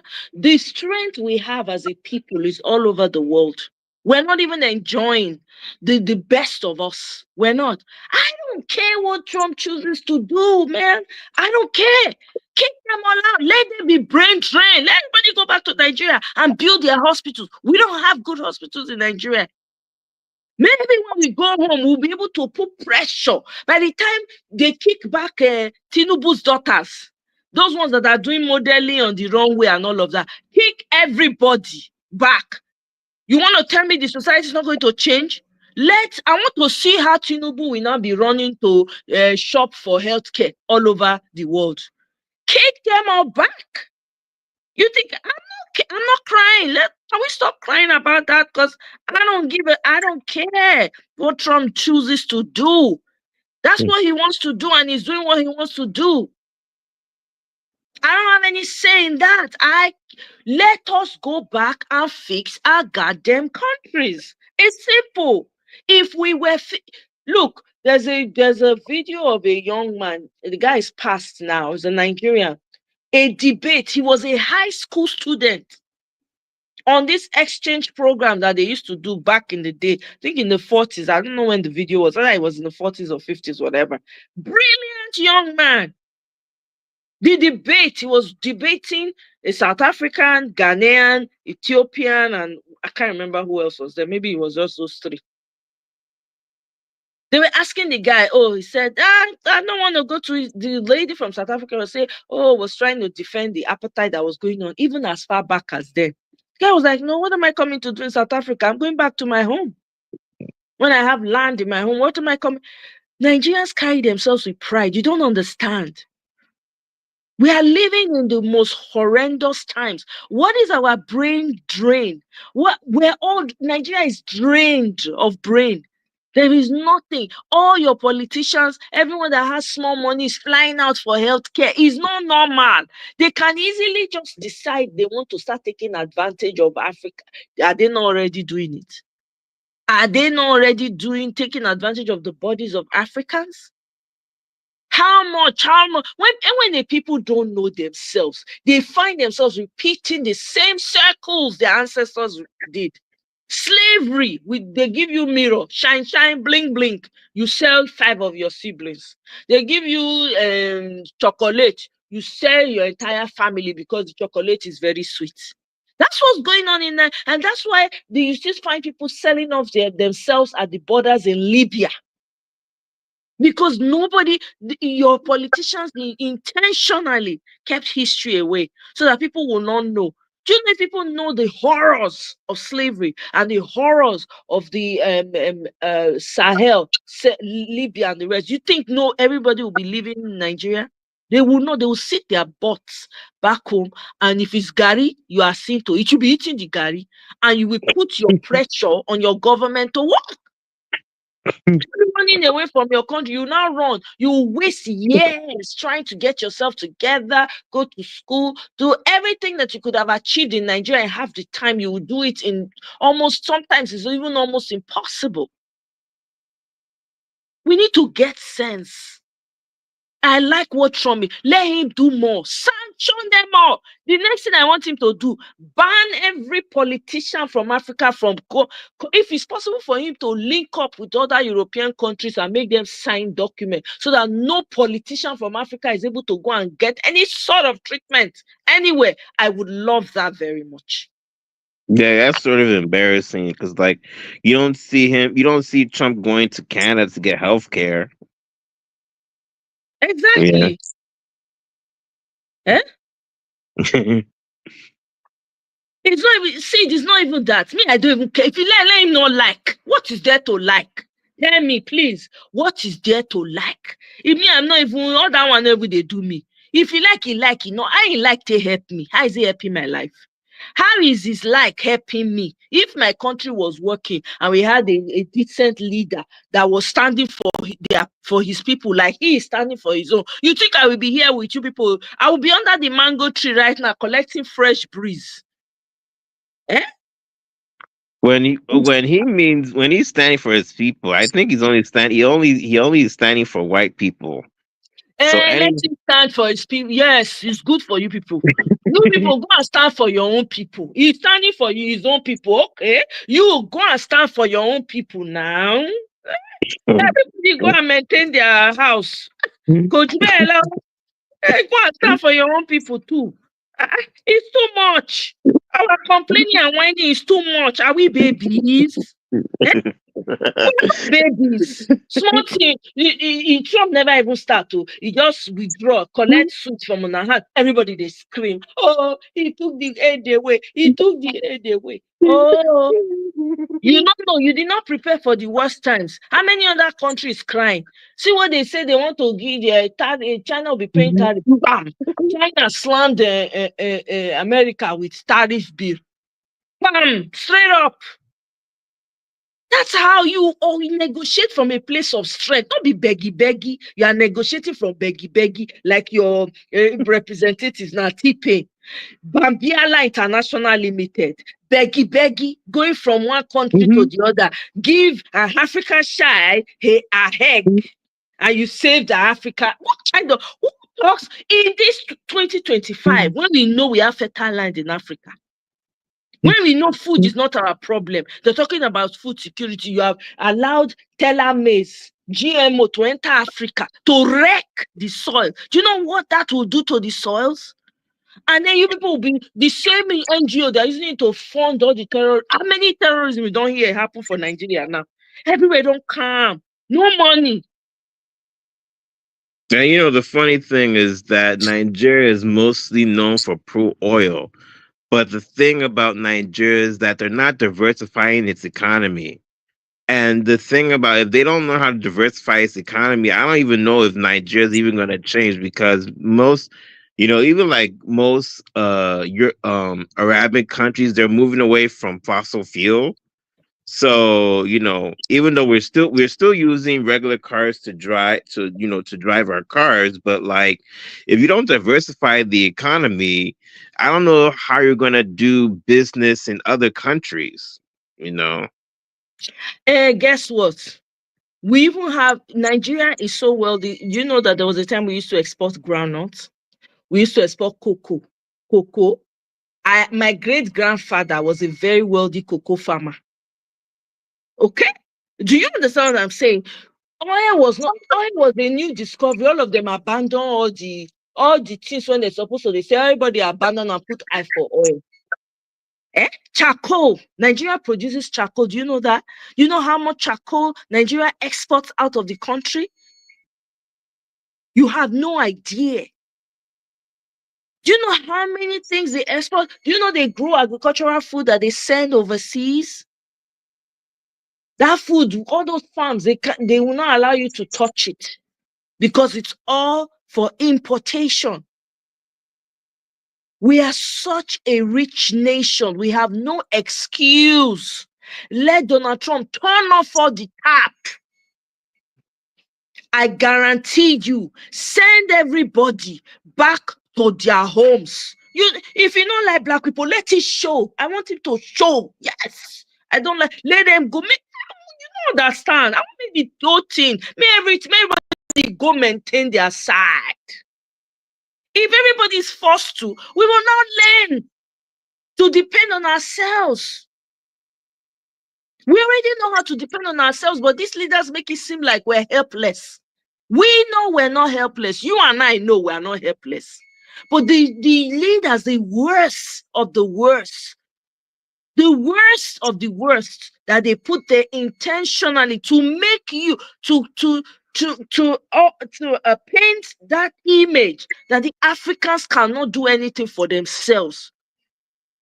To successfully paint that image, guess what? They go behind to support and select a candidate for you that will be suitable for them, that will be yes sir to them, and no sir to you. And because we've been complacent, nobody won't die, everybody won't go heaven. Guess what? They use them well, and your politicians know that you people are jaye. You like to go to Owambe party, spray money, do dance up and down. They spray money. Everybody, social media know that Nigeria, they like to spray money. Their weddings are this, that's all they talk about. Yeah, but it's even like it's mind blowing that it's like I don't know, we're in this state because it's like if you don't learn how to be, I even learning myself to be self-efficient because even with me, even if you work for an employer, right, you earn a wage and you get paid by you get you get paid by what you pay for that employer, the work that you did. But if you're self-sufficient and you work for yourself, you don't need to depend on anybody. It's like, you know, if we have all these natural resources and I don't know if it's fair to kind of like blame or Igbo people for coming to Africa to steal the resources because like, you know, I don't know what business they had in coming to Africa in the first place. If we know we have all these resources and like how Africa is anyway, but like in a way, I'm just thinking maybe it's really time to really just be self sufficient and really, you know, try to change the nation. I know it's not going to change overnight, but it's like if we don't have like one objective goal of to like make change, I don't know. I just feel I don't like the negative. I don't like the negative vibe I'm bringing to my nation, and because when people ask me where I come from originally, I say I came from Nigeria, but I don't have nothing. I always tell them I have nothing good to say about it because of what's going on.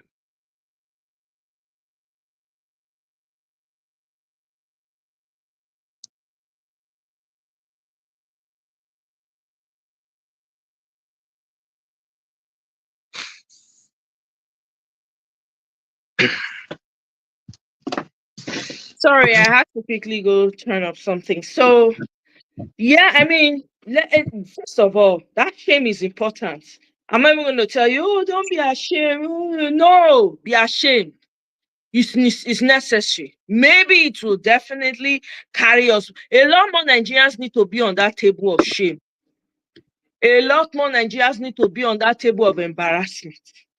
A lot more need to be very angry with themselves. A lot more. Maybe to carry us to where we need to be. Right?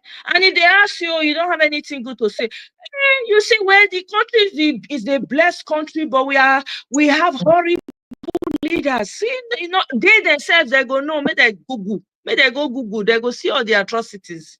Now today, they will see there's nothing to be ashamed about. Me, I'm a proud Nigerian regardless because I know me, I'm not like that. My family is not like that. We're people of integrity and hard work. Grit. Is it easy to move from your country to a country you don't know before and be able to thrive? It's not easy, not be beans. If it easy, make a runner. You come find house, come help yourself, come go through the highs and the lows, change environment. You go mess up with your head, you go fix yourself, work on yourself, become a better version because of all the different journey, your journey when you take waka, reach, get to where you are. There's no shame in it. If it is, they make them run am. When they go other people countries, they not they treat them like immigrants. Now expats that they call themselves. They go say they be expats. Nigerians expats that they give them free house. They go get chef. They go get domestic staff. They go get driver. They go get gatesman. They go get everything that they get. Gated community. Light not they go off for their house. As light they come out. NEPA they take like they own generator. Or the ones that they get inverter. We are not the same. The feed is not level. Where me supposed to they work, or you people go call collector, they go call the experts. We have to be ashamed. Oh, necessary gone. We gotta be ashamed. I need more people, more Nigerians to be ashamed and get on this boat and jump on it. Eh? Well, is it not? It's good that you are seeing it and say, "Ah, God, I cannot be." Yes, it's needed. It's needed. If your president stand now, Donald Trump stand. Who you go want maybe your president? Who? Make I even come out Donald Trump. If Traore stand now, Tinubu stand. Who you go choose? Who you go choose? See that day Traore went to Ghana. See everywhere scattered and they screaming name. That's not president. They fight for people. How many times have they attempted to take the guy out because he's fighting for his people? So imagine if the people were not in support, even though there will be betrayers, of course, among them, Judas, but they are protecting their own. Eh? The world is awake now. You can't just look at what the Twitter guy is doing to Malema. Everybody is standing up and say, don't touch him. Oh. It's our own. Now our own, you not do anything.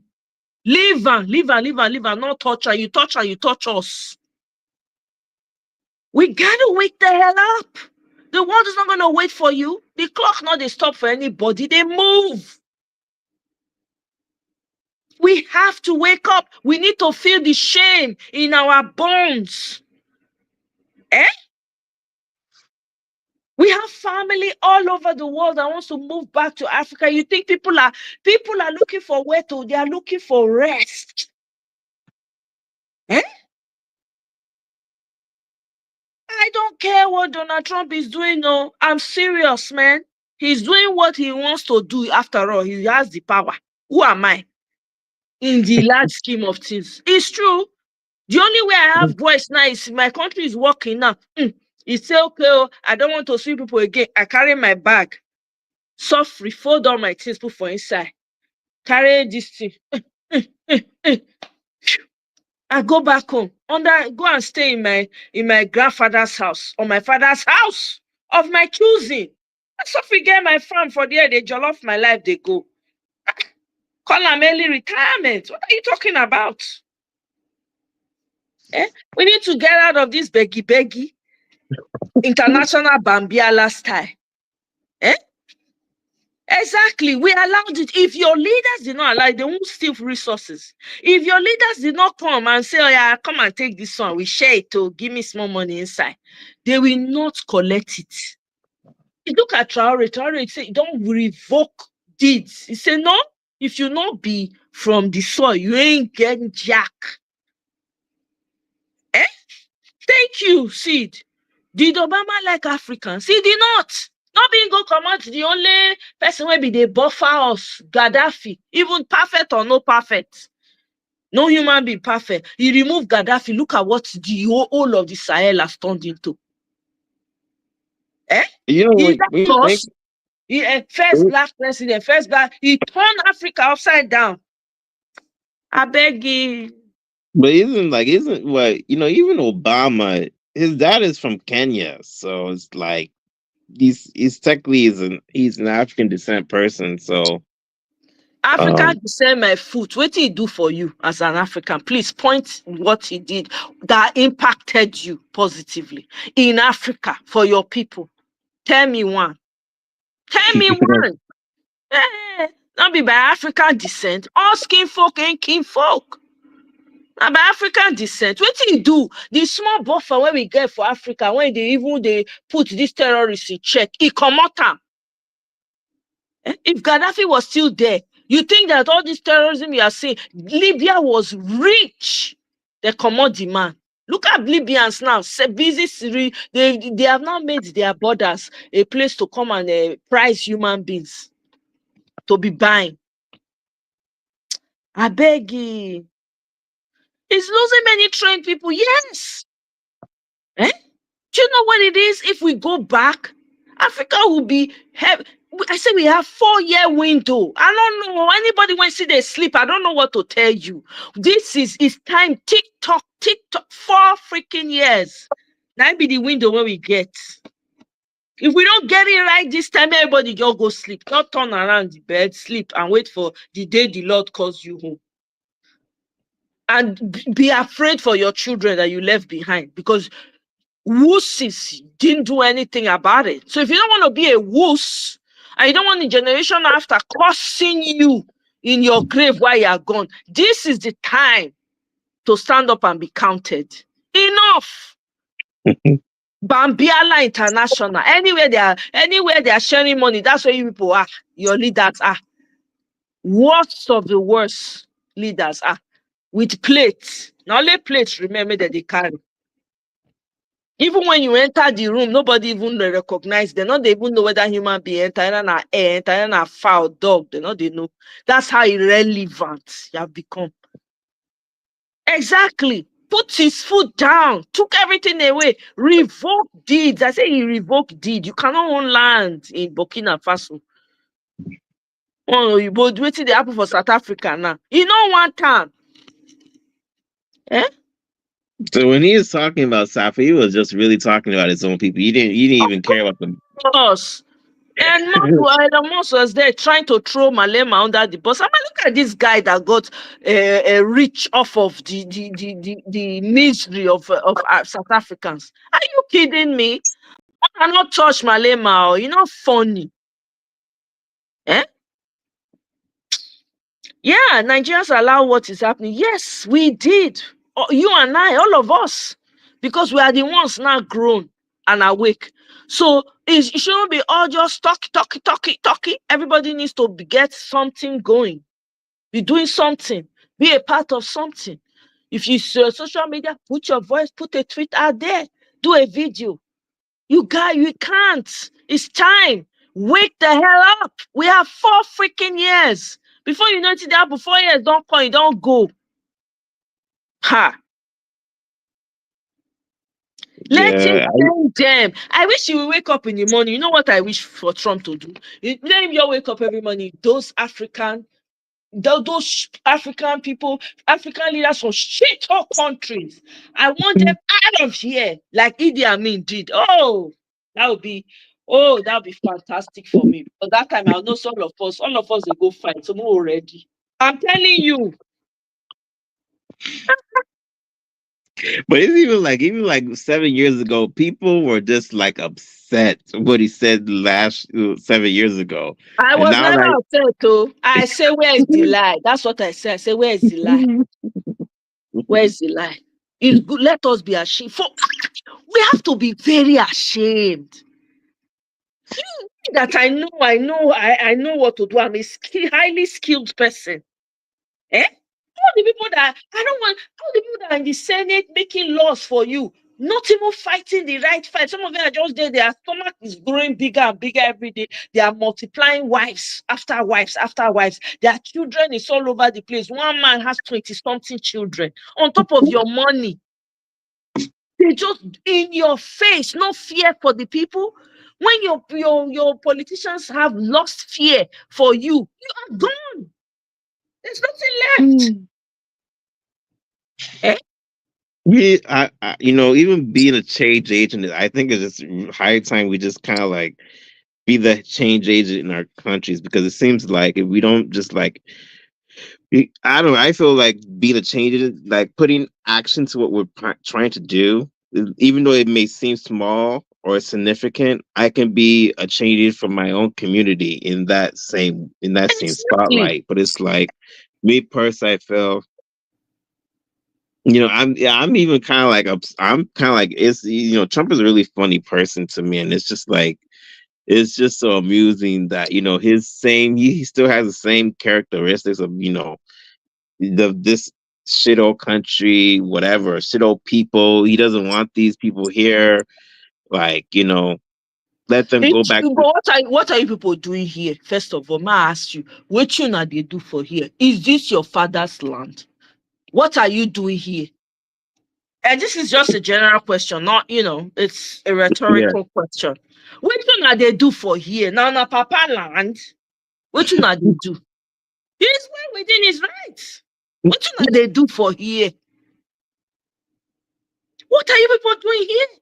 Meanwhile, they are ravaging your own communities back home. They are plotting with other people to come and silently take over your lands. You people are sitting down there doing bambiala. Your politicians are doing bambiala all over the world. When they see a white man, they shine their teeth like this thing. Like say they never see Oyibo for their life before.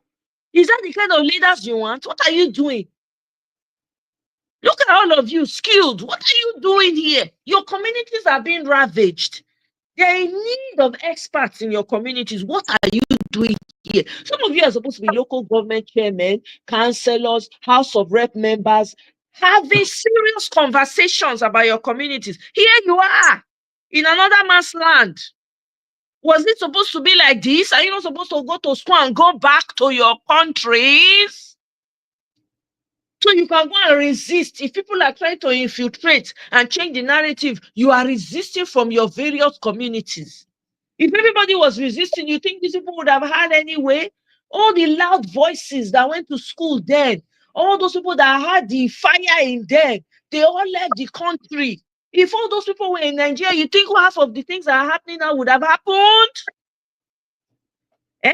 That's why for me, I cannot condemn Showore anymore. I can't. The man is putting his money where his mouth is. Every day he's agitating.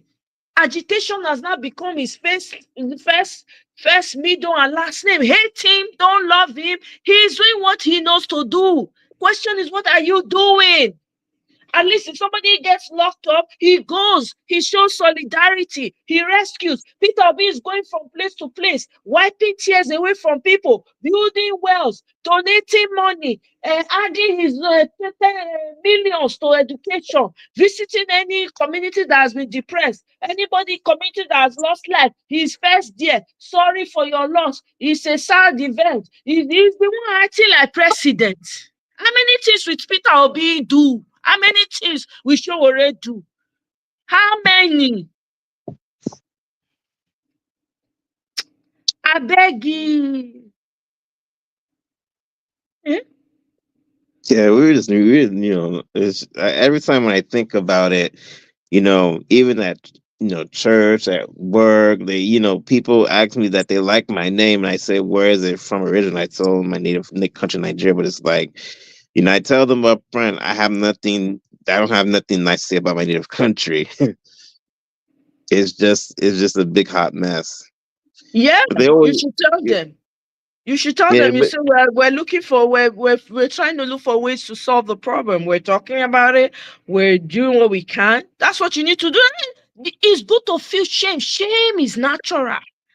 Shame is natural. We need to bring shame back. Shame is natural. It's on fleek. People need to learn to be ashamed. Wear it like a jacket because that's where you have found yourself now. Every Nigerian ought to be ashamed. Yes, you should cower. Go even and hide under the bed. When other people are, the other nations are talking, even Kenya, if Kenya is talking, Nigeria need to go and hide under the bed. Kenyans are putting their money where their mouth is. They're galvanizing, doing what they need to. Look at Ghana. Ghana parliament is well arranged. You cannot try rubbish in the parliament. Eh? and the The funny only thing, thing people fight about is jollof rice. Ghanaians are even way, way ahead of you guys. and the most ironic thing is that when I see other African nations developing and actually improving, and it's just like, what about Nigeria? Why can't Nigeria do this? Is it because it's the most largest population in Africa that it's called the Giants of Africa? But it's like, if the Giants of Africa should not only be based on the population, it should be based on building who has the African country that can actually develop something where many Europeans or Americans or even people from other countries will be wanting to do business in Africa. But I don't really know if that's the case or not, because it's just and I find it that if other African nations are developing, like, why can't Nigeria develop as well? You, Because you already have the it answer. seems You already have the answer to that. That answer is not obvious. Why? yeah. Exactly. So when there's an obvious answer to that, what we need to be doing as people from that space, because we are not yet citizens. Forget, we don't have the spirit of citizenship as Nigerians yet. We're tribes. We recognize ourselves by tribes. We need to be finding solutions, putting heads together and saying, okay, fine. I respect you. You are your tribe, whatever. You don't have to like me, but at least so that we can all live peacefully, let's get this going first. That's what needs to be happening. So there's no surprise as to why Nigeria is not is succeeding. There shouldn't be any surprise about it. Yeah, there shouldn't be. It's an obvious question. When you have the worst ruling you as a people, 200 million strong, 200 million strong. If a quarter, not even a quarter, just sprinkle 500,000, decide, say no, enough is enough. All it will require is one person. You really don't even, once one person feel rise, okay, you know what, let's do what we need to do strategically and all of that. Trust me, we'll get the Nigeria we want. Everybody will have their respect. We'll all be protecting each other's backs as a people who live in that conglomerate. Or who live in that space. We cannot continue like this. It's not normal. It's not normal for us to continue like this. If we're really serious about these things, we need to really just, put ourselves together and move out of these westernized countries and go back to our native countries and make many of these Western leaders, especially Trump, to just shut up. I don't even care whether he shuts up or not. Now he get him mouth. Anything when he like me to use and talk. I'm not bothered by Trump at all. To be honest, all Trump is doing, thank you very much, Mr. Gawan Lily, is he's putting a mirror to your freaking faces. Sometimes people will come, right? When it's time for change, there's always that person that will show up to put a mirror up to you so you can see yourself. Because it be like say you are not seeing yourself. Eh? That is what Trump has come to do. You may not like the way he's going on about it, but that's what he's doing. That's what he's meant to do. He's playing his part. He's playing his part. If in your own deliverance, you don't even know because you're thinking one way, okay, Oyibo man, you know, like black man, this one. See, the creator can use anybody to wake your asses up. Since you people don't want to wake up, he go send the most unlikely one to come wake you up from your slumber, your giant slumber. That's how people should be looking at this thing. Hmm. Not thinking, oh, okay, the way he talk like say this one, that one. Who cares how he talked about it? Take the message. And Take the message. even I think he's really trying to he's trying to really erase this illegal immigration, because people are actually coming here illegally. They don't really have their papers. So he's saying that if you don't come here legally, you really have no business being here anyway. So what? And you're Guess not even. what? It Yeah. doesn't even matter. The people that he's filing for, South Africans that he's doing settlement for, how many of them will have papers when they are coming? How many of them? It's just a way, for me personally, I think it's a wake up call for every country. For me, my own concern is Nigeria and Africa. It's a wake up call to every African, every Nigerian, for those who care. No matter how long you stay here, if you like marry them, marry their daughter, born all the children, they are still African. When they want to go fill paper, they go say, which this thing do you belong to? They go choose African because they get that blood inside of them. So what are we talking about? People, you can't force people to accept you. You can't. Okay? It's Yes, there's impossible. a history. You can't force people. They need to respect. Don't love, respect me. Countries that know what China is being respected. The West may not like China, but they have to respect it. They have to respect that country.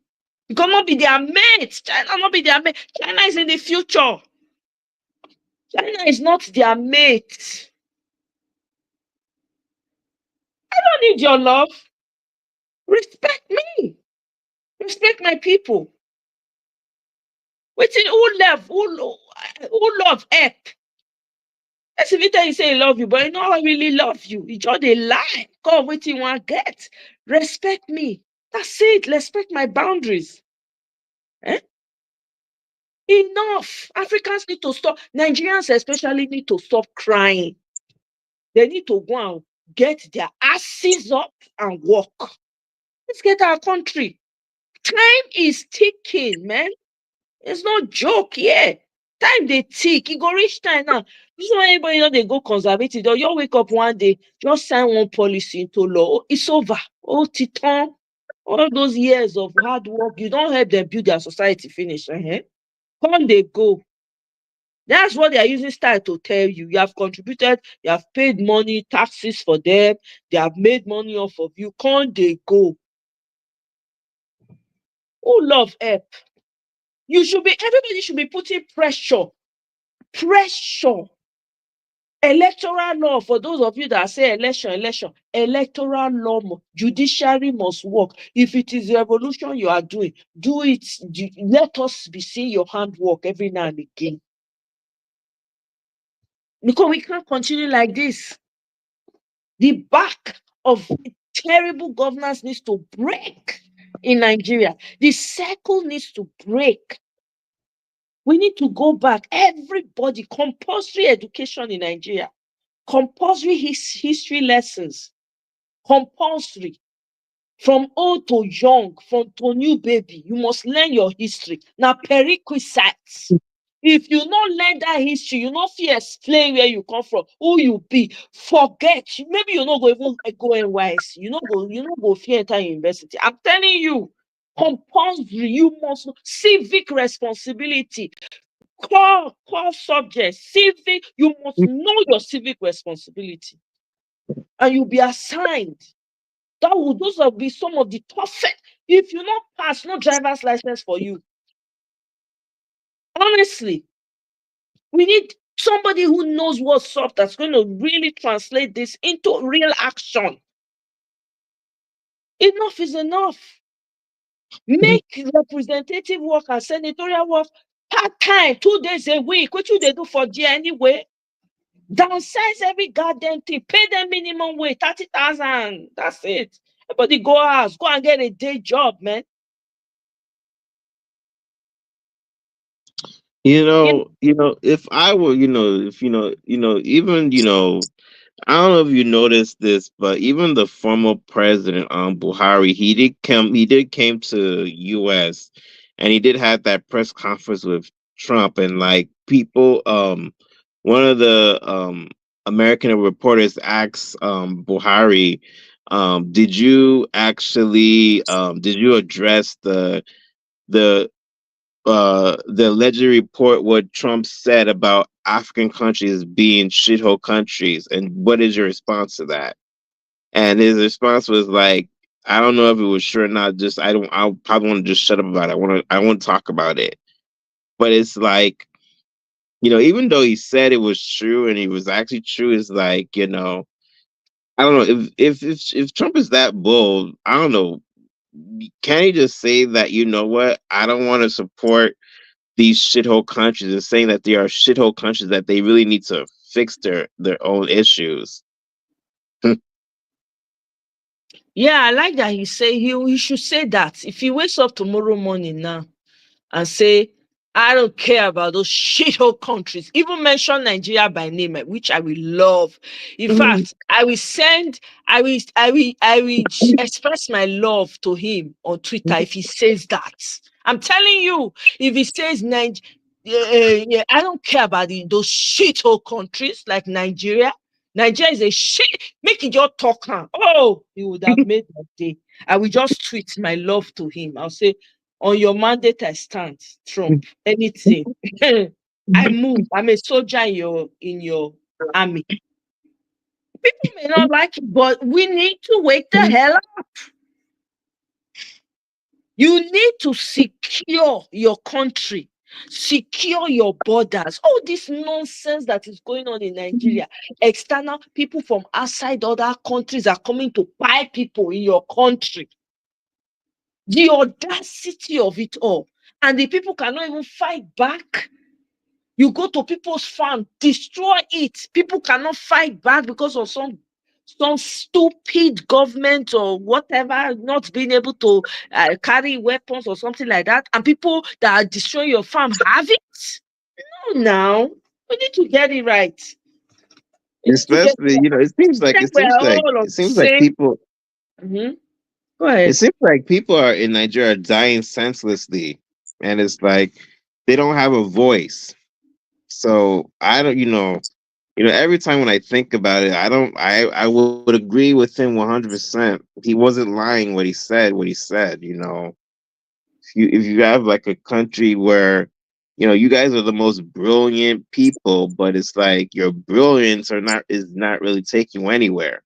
If It's you're not so translating to real life solutions. It's not transforming the lives of your people. You are not with your brilliance, you are not contributing to your own people. You are not even improving the lives of your people. You collect the knowledge, you go back and turn to slave masters.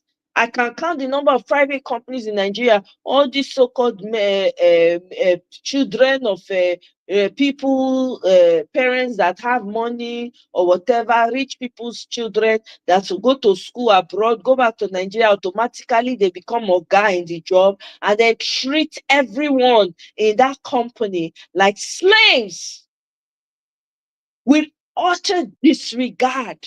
But they went to the best schools. You hear them dropping names, speaking through their noses, or carrying their nose up, looking down on their own very people, on who some of them, their fathers is stolen money they used to send them to school.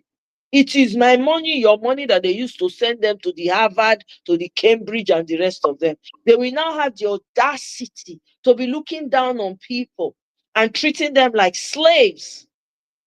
It's enough is enough. Nigerians need to wake up and understand what time it is. We're gonna with this 4 years is crucial, very crucial. However way you look at it, Trump is just the person that Nigeria and Africa needs right now. You don't have to like the man. Take the message away and run with it. You don't have to like him. How is your love going to help him anyway? His life is set forever. I Until Yoruba people learn to respect Black people and recognize that without Black people, they cannot achieve anything. It will just be a vicious circle. And it's not like some of them, their elites don't know. They know. But they put a veil, give them false information to make them believe that we are the ones. Meanwhile, they are the ones that are robbing us, making money off of us, using our own human resources to enrich their countries, but turn around and demonize us. It is what we get what we deserve. If you respect yourself, people will respect you. Yeah, it's reciprocal. So It's reciprocal now. Uh, Look at the Americans that they kidnapped in Nigeria. Within how many seconds they came to rescue them? Within how many seconds they came and they rescued the American people from the hands of these terrorists? And we are there in Nigeria. We boasting our gallant men, our men of the army. Meanwhile, they are finishing them in the battlefield with more superior weapons. How are they getting those weapons? They'll use aid, NGO, take cover people. Look at the bribery that has been exposed. All that money. Eh? What did Nigeria do with the aid money that they got? Not that they even needed to do anything. On top of it, IMF, once the Tinubu coughs, they are sending him money. They don't care for the lives of the people. They're giving him money, giving him that's run into trillions. Eh? I beg you. It's up to us, exactly, guy. It's up to us to take advantage of it and ginger him for more. Exactly. Ginger him. Let him do it. Enough is enough. If we don't get it right 2027, let everybody just go and please face the wall. Let's just accept our shame and our disgrace as a country and as a people and move forward. Let nobody be coming. I don't want to hear peep. After that, everybody coming out at the giant. I be anywhere I hear giant, I go enter, I go insult the person we talk. Giant my foot. uh, I don't know. Maybe Nigeria's the big giant. I don't know. Just the big giant shithole of Africa. You That's know. what it is. You said it right. You literally took the words out of my mouth. Yes, it is. It is. Because it's ridiculous. Other people are fighting for their countries, trying to get their country right in the right direction and all of that. You are busy going backwards and backwards and backwards. And the citizens that don't know, they're just sitting there. Those ones are just sitting there, just looking like a mumu.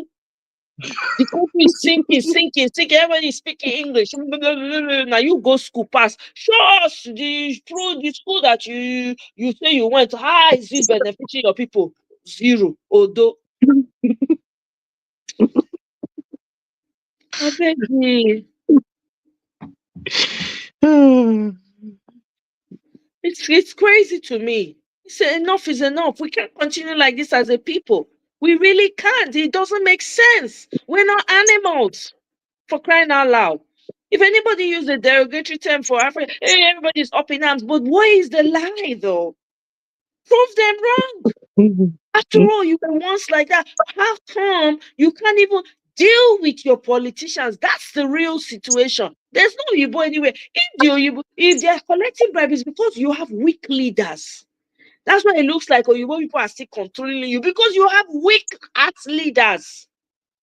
I guess what they surround themselves with all the security that the country, the whole citizen of Nigeria to have. Only one person will have 400 police guarding him. In which country is that normal? In which country? Somebody insults the police, the work they are supposed to do, they are not doing. Somebody insults a church leader, they go and arrest. Insult. You go and arrest. Make it make sense. What kind of society is that? Quinty, welcome, my sister. Long time. How you day? Happy Sunday. I'm telling you, leader in a giant slum will lie. Let me play this video of Najatu Muhammad. I like the way when he insult this person. Say talk her mind. Even though I hear say she's not perfect, but say. I am Najatu Muhammad, the founder and chairperson board of trustees for the Northern Star Youth Initiative. There's no retreat, no surrender, no apologies to Nuhu Rubadu. I'm speaking in response to the recent threats and intimidation by Nuhu Rubadu using his attack dogs and his lawyer Ahmed Raji and co. Regarding my statement that the then chairman of the EFCC had publicly accused the then governor of Lagos State, Ahmed Bola Tinubu, of being, and I quote, a corrupt government official who will not escape justice. While I acknowledge that Nuhu Rubadu might have forgotten or chosen to retract his comments from the past, I stand by my statement and do not believe an apology is warranted. Apology to whom exactly? To President Tinubu for the earlier comments made by his now national security advisor? Or apology to Nuhu Rubadu for his forgetfulness and master-serving mindset? I stand by my original statement and will not be retracting it. My words accurately reflect my views on the matter based on what is already in public domain. And I do not believe an apology or retraction is necessary. I will not compromise my position to appease Rubadu and his attack dogs. I will not retract my statement, nor will I apologize for speaking the truth as I see it. Nuhu Rubadu, you have issues. As you have threatened, please go straight to court, but nothing will silence me. You must understand that you cannot intimidate me. No one can intimidate me. I live for posterity, not for people like you. I have, over the past 48 hours, received multiple threats, calls informing me that you seek to send your attack dogs on me. It is so unfortunate that your attack dogs need to notify me before arresting me. If this is the new standard of operations of your attack dogs, Nigerians must stop wondering why known terrorists and bandits continue to evade arrest, while truth sayers and patriots are being oppressed, detained, and threatened. Finally, I have just received reliable information that there is an existing attempt to subvert the judiciary for further intimidation, to force me into retracting my statement. Nuhu Rubadu, you have failed. You have failed the nation. You have failed your voice. You have failed yourself.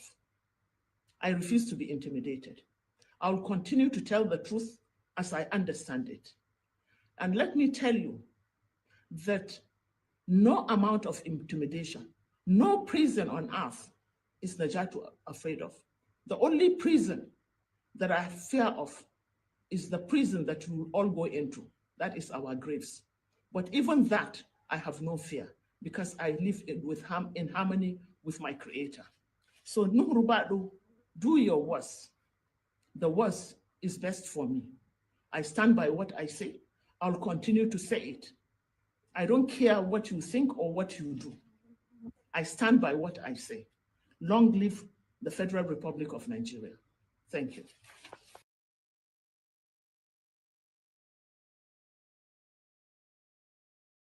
Anyway, that's it though. I know some of you, or if not all, have seen that video itself. But anyway, that's my rant for the evening. I think I have expressed how I feel about it. And I also want to thank Dele Farotimi. This was apt. I really hope that people will take time to listen to that video and understand where it's coming from. We really need to get it together. We need to find something to unite on. I don't for disregarding tribe, religion, all those things are just tropes that they throw around so that you will be quarreling amongst yourself. And while they steal from you while you're fighting each other. And of course, there are plans, there are government plans that they will pay them $333 to come and be doing their work for them. But guess what? If you have a thriving country, you won't need that $333. You even have much more overflowing. You won't even have space safe. So that $333, you're supposed to tell them to shove it. But hey, now my own they talk. You know, pass like that. Aha. So my people, thank you very much for joining me. I appreciate it. Guy on Walele, you were on fire today. You were on fire. You just go fire for fire. You self no one gree.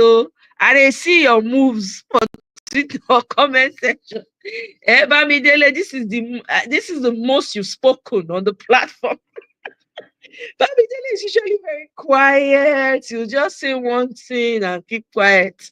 So, hey, yeah, Michael, you've been busy hustling, eh? I know. I understand. Thank you for even having the time to join. I didn't want to come this Sunday because I know a lot of times, most Sundays, people are relaxed. You know, I was in that relaxation mode. But after watching Dele Farotimi's, okay, no worries at all, Michael. Really appreciate it. You know, after watching Dele Farotimi's video, it just kind of it resonated with me because these are the things that I also say. I was like, hey, somebody else is vocalizing, even though yes, he's been very vocal, but it's just refreshing, you know. And I think that we should carry that message forward, you know, carry it forward, share it with your friends, talk to your people about it, educate someone, teach other people, open their eyes to the truth, put away these differences, religion, tribe, whatever. I be proud of wherever you come from, but we must understand if we don't live in a healthy environment where peace thrives, you and I cannot thrive. Eh? At least let's work together, get the country in a functional state. Then you cannot say, okay, oh guy, I want Lele cannot say, I beg, I don't like you, I don't like your tribe. We don't fight, finish. Bye-bye. Me say go say, thank you very much, sir. You said, bye-bye. It's simple. It's not hard. We have our boundaries. Everybody go maintain. Their day. You understand? So I don't know. That's all I have to say. Guy Walile, I beg you. You won't give me title wey no be my own. Eh? Sundays, maybe na Sunday sermon. You know, say the universe get as e dey work, so it's possible. Say na the sermon be my own sermon, my own version of sermon. Just like Dele Farotimi. Dele Farotimi drop your own sermon. Mhm. So, but we must find something to unite on. Like he said, I'm re-echoing what he said. We must find something to unite on so we can fight and get out. And we don't have any, none of us have any business staying in other people's countries where we are not welcomed, where we're not appreciated. We have our strength as Nigerians. Instead of bragging in a foreign space or how educated, how the most educated of us, how we have more money, how we are thriving, let's go and thrive in our own communities. Let's carry that our power that we have, all the shakara, all the school, all the skill, take it back to your motherland. Go and develop. It's crying out. Abi, don't you feel your motherland pulling at the core of who you are? Abi, you want to deny and say you know the feeling. Deny, make I see now. The universe is calling, the motherland, your motherland is calling you. You say, come back, my children, come back. Before strangers come and take over your land, come back. That's what motherland is saying. So you guys better pay attention, though. More than not also, I don't hear, I have spoken. Once have I, other thing they talk about, our Bible they talk about. Once have I spoken, twice, one are complete. I don't know the rest again. Let he who have ears hear what the universe is speaking to those who are capable of listening and perceiving. I know they talk past like that. As Guy and Lele don't give me position, I have to act in that official capacity. Yes, so walai, Michael. Oh, una go shock na. Una go just shock. You know that wrapper they tie for village. When you tie, you can't do a double for back. That's why when the day when heat go that day, I don't tie the wrapper like that for my neck. We use another wrapper cover body. Can't talk to now. I go sit down on that tree. I go dey drink palm wine, mango here, guava here, pawpaw there. I go just anywhere on my hand touch, I chop. I go say, hey, so how you people doing? No, how's everything? People should come home. People should come home. I will now tell Gawan. I say, Gawan, I went to your village the other day. They were asking for you. I told them, I said, I've said my own. No, I've told him, I've spoken to your son, but we don't know whether the breeze, the code is not too much for him. I will try and talk to him again. As I go take talk, I go see the village. I go say, my elders, I've spoken to your son. No, they say I will continue to talk. Maybe they will come home in the next planting season. No, so now that kind of term we go they use. We're not going to use winter. No, in the next planting season, maybe he will make it home. So my elders, please bear with him. I go cross to Market Village. Market Village not far from my own. I go say, where? My elders. I have been talking. I've spoken to your son. He has plans. He say he wants to come and do farming. So I don't know. I will continue to impress upon him. I will see what I can do. I will take your messages to him to let him know that I have spoken to you, elders, respected elders. I will be under the mango tree and giving all the messages to the sons and daughters of the land. Then I talk and finish, I can't drink palm wine. When I drink the palm wine finish, I can't use hand like they do for village. I can't use hand, clean, wipe my mouth. Oh my God. Oh my God. Yes, Sandra. I'm telling you, well deserved. Palm wine. Well deserved. Me and my friend, they always use each other with the same vision of what of that palm wine on that mango tree. Will lie. We will come add say we go get young woman when go they give massage as we dey relax. You know say they get local massage. Their hand they strong go. All those local massage, you be like Thai massage. You know, don't get my Thai massage, like say they na beat you, just pay me, they beat you. When you come out for Thai massage, you feel manhandled. Oh my God. You know, see as Trump show Shetima. Show Shetima don. I'm telling you, as I know they hear them again, their camp don't quiet. They know they make row like before. Abi, now let me notice that. Before, they make row, they put out notice, they write letter here, they do this one. If you Nigerians, if you they say they tag Trump, they tag Trump for Tinubu for T-Pain crime. They tag the man. Oh my God. No, I love Nigerians for that one. For that one, na body dey there. Eh? Don't quiet. Say na it is na bad enough. You know fit try am na. May try am, we will see something. Eh? Everyone, please enjoy. Let's keep faith alive. I'm telling you, thinking, praying, and actions. Thank you very much, Sido. That's word on marble there. Honestly. Let's keep the faith, thinking, praying, and actions. I think I go use and do my next topic. Make I put them. Make I set them so that I don't go forget. Thinking, praying, action. Where my this thing? Make I create them. Put for ground first. Thinking, praying, and action.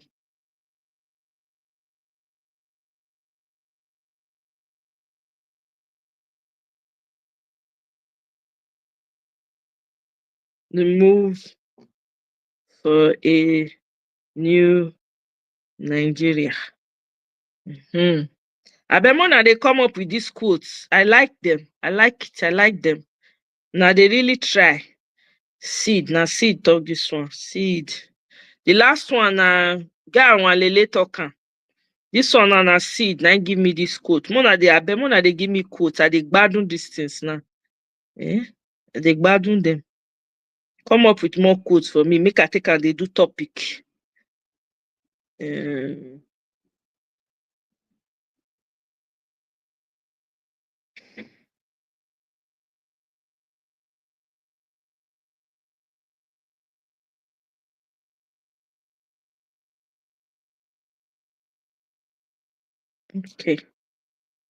I might leave this one first. Okay.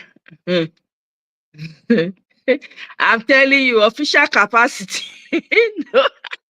Hey, Misty, welcome. Happy Sunday, sis. So good to have you. Thanks for stopping by.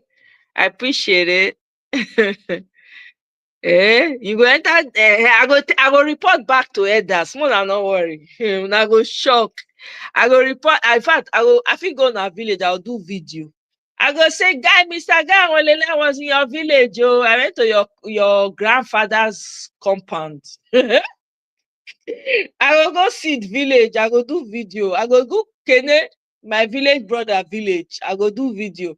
I go come go make a village. I go do video. I go post them. I go say yes. I go come put chewing stick for mouth.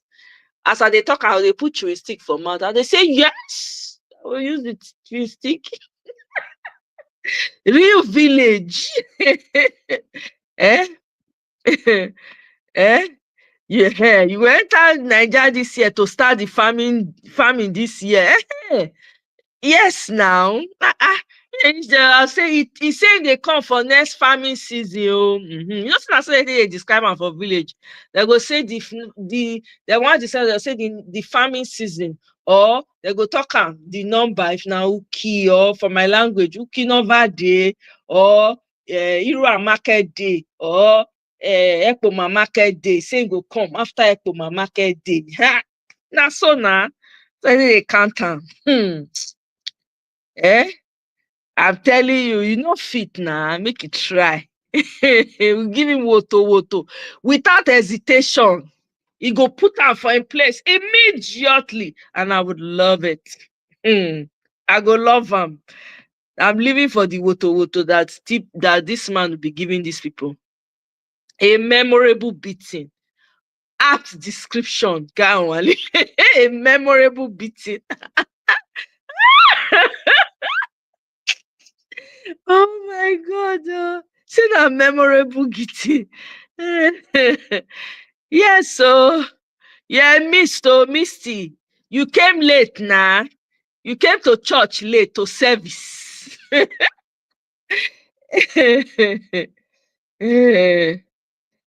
Definitely snitching. I go report all of una. I go say I dey talk to all of una. I no wan gree here. Una dey promise una go come. So I no wan gree here. So that they no talk say I no tell una. I go report back now. I have to report. Yes, now next farming season. Now you say you dey come. I go tell them. I say you say they come for next plant farming season. Season of planting corn. Now you say go come. And then he go comot before after they harvest yam. Hey, omo, sea levels now. You want try? Eh? When they drop that village description, you want to try? Easy to be village person. Run am if e easy now. Run am. I know saw these city people go to say na play at the act. Run am, run am. Easy to be village. It comes with a lot of responsibility to be a village girl. Village girl extraordinaire. Hmm. Oh my God. I know, right? Misty, you say you support the farming idea. There's lots of money in food production. Remember everyone? Exactly, Misty. Exactamento. You get them right. People need food will never go out of fashion. As long as there are human beings inhabiting the earth, there will always be a need for food. And that's why we have to be careful, because this whole thing of wanting to buy up the seeds so that they can sell to farmers, we must fight against it, because they want to take over control of your food, and that's dangerous. That is dangerous. You cannot allow, no sane society should allow that. No sane society. You must resist it with everything you've got. It doesn't make sense. Eh? When we will plant corn finish, we go keep old corn for the next planting season. Plant yam finish, we go keep the head of the yam. When you don't cut and finish, cassava, the same thing. Eh? Melon seeds, the same thing. Eh? You can't go there. No, now. Awa, God forbid. Una not let her happen, no.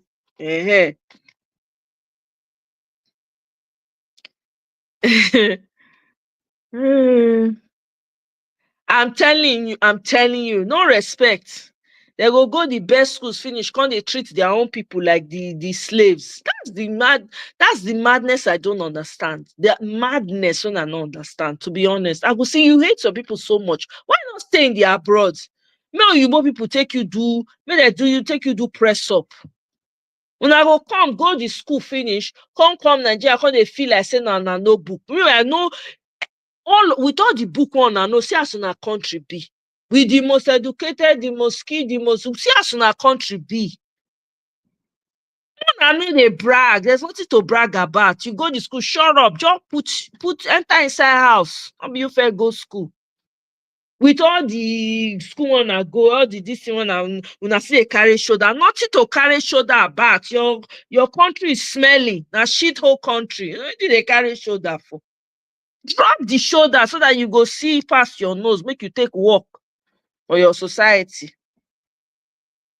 Exactly. Now that they push, you know, so they pay some of your people $333. Journalists to spread this to talk on the side of GMO. $333 a month. How much is $333? Lunch money.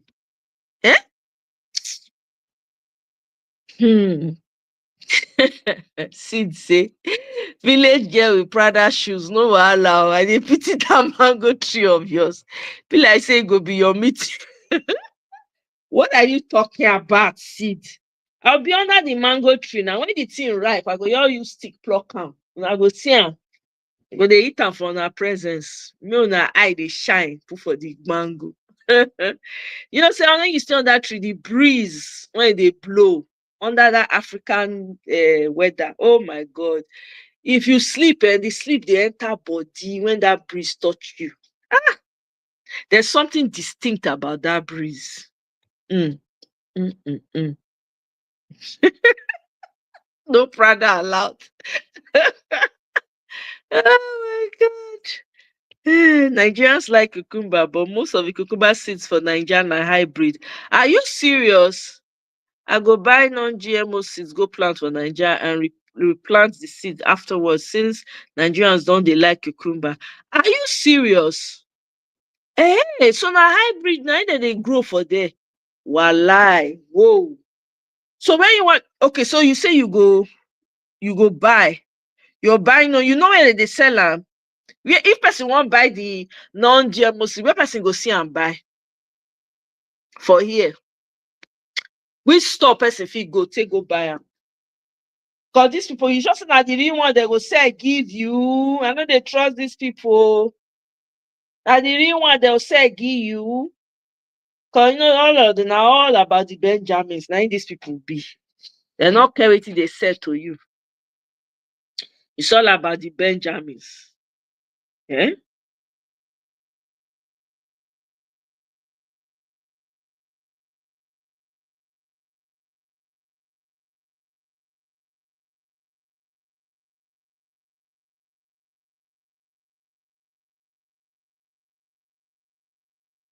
Mm. Ah,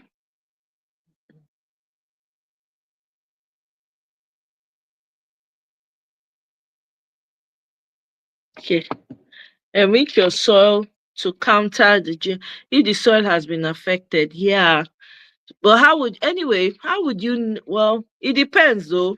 In most of these rural do you guys think that the reason why they destroy all these farmlands now to discourage people so that they go fit turn am to GMO infested place? Because I hear saying that those GMO things that they wreck the lands for north. I know that when I hear that one. Okay, that's true. Amazon. That's true. Get certain online store. Okay, that's true. That's actually good resource right there.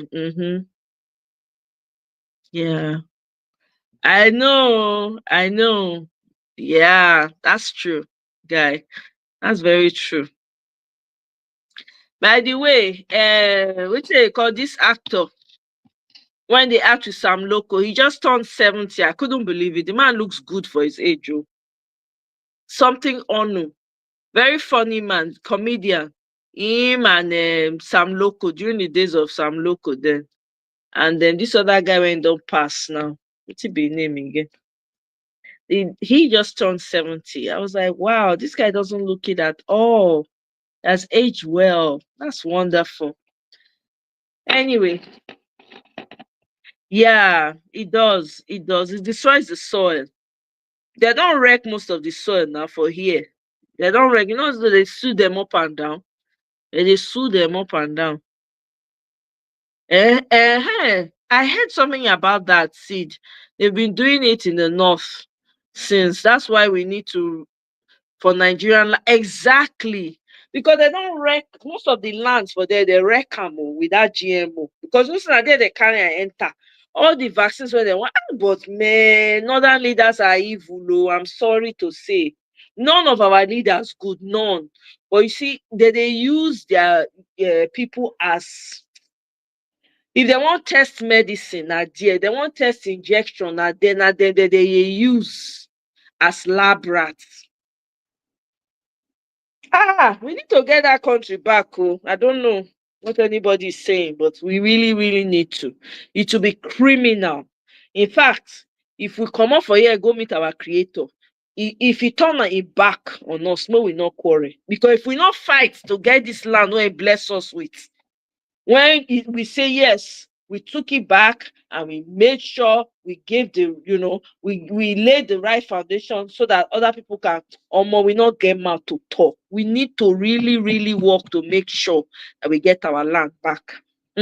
We get every inch of it so that take over the government. For those people that are interested in government, make sure that the people, it's in the hands of the people. That's what I heard. I was reading about it. I think I read it. I think I shared it on my community page Yeah, it's now. Oh, did I not? I think I read it or I shared. I can't remember. You know, so any small information when I see like this, I will kind of come. I will come tell now. Like the Amebo town. Wetin you call am? Town Amebo. I go you wrong. Village Amebo. My people, more na come here. Oh, see the woman I see today. He started a small 400 layer poultry farm recently, and I'm going to use solely manure. Oh, that's fantastic. Oh, wow, 400 layer poultry farm. Man, kudos to you. Oh. We had a poultry farm when I was growing up. We had fresh eggs.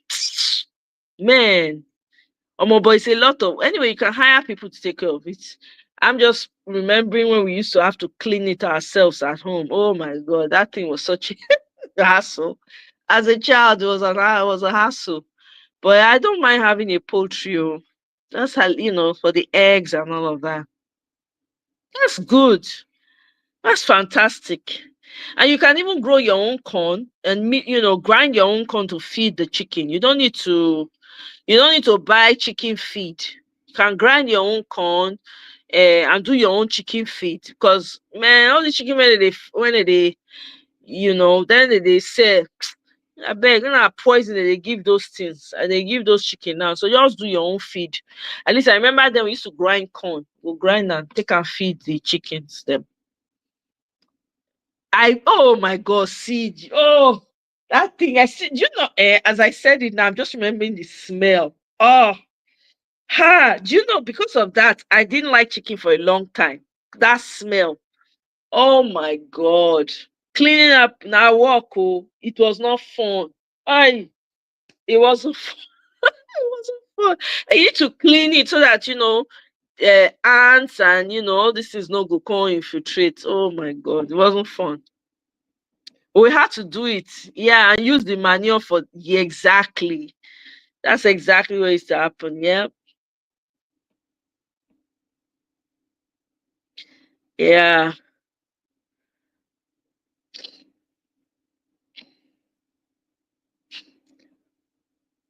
Guy, wait, I don't understand this one. Copy your fellow. Oh, feed your fishes as well. Okay, I don't understand that one. Should you explain?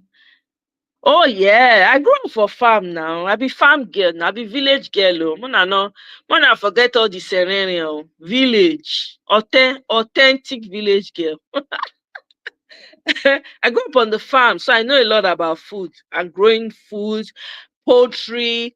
I remember we used to blend corn, then feed the chickens with it, clean out the chicken pen, and everything, clean it, yam ban, cassava. We used to make starch. We used to make starch out of cassava.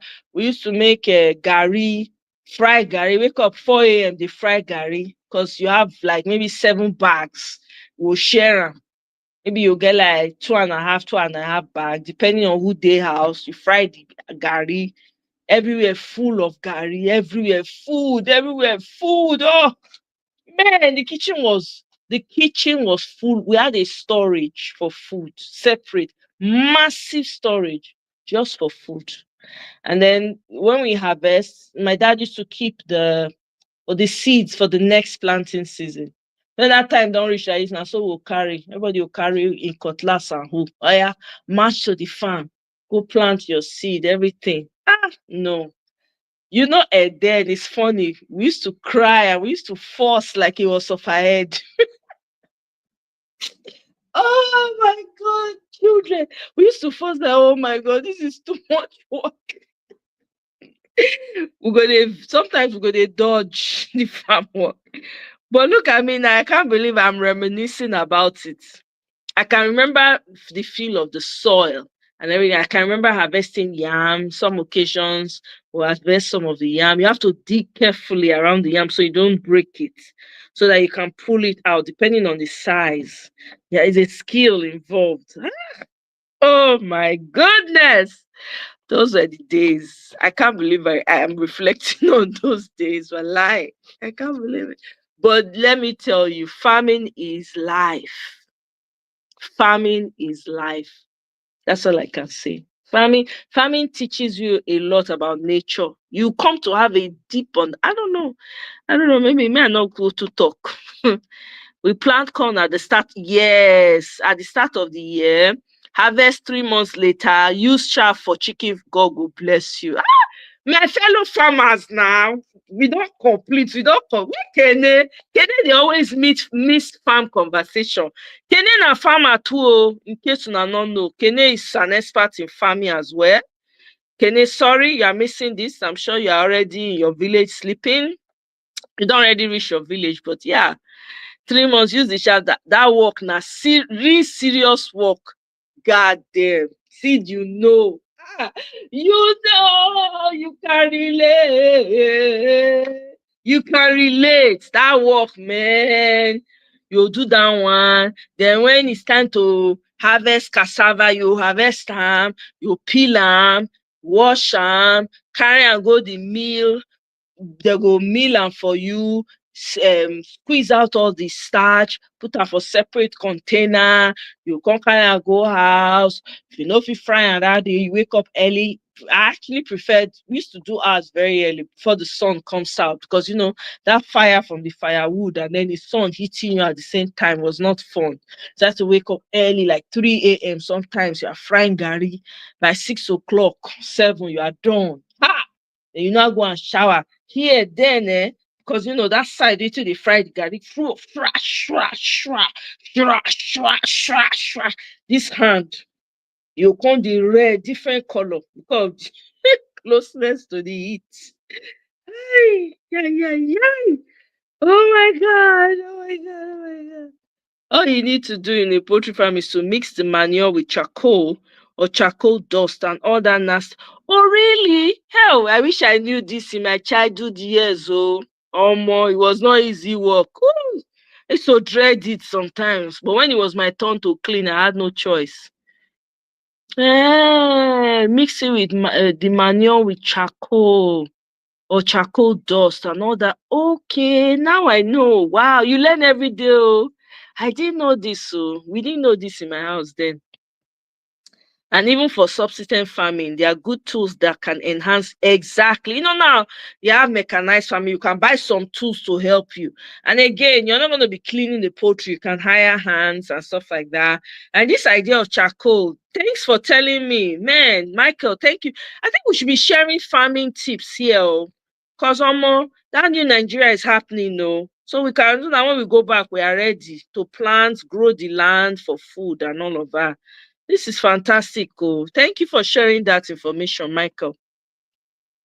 Yeah, we can get tools, exactly. Depending on how massive your farm is. If you're now into industrial farming, you can have bigger machine, you have more land, and all of that. Man, girl, there were times I talk about it glowingly now. Back then, it was work.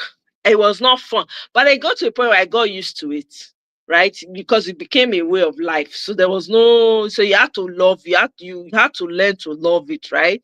So then, oh my God, I prepared my mind. So every time I want to go to the farm, I said, okay, yeah, let's go get it done. All it was about me going to the farm and getting it done.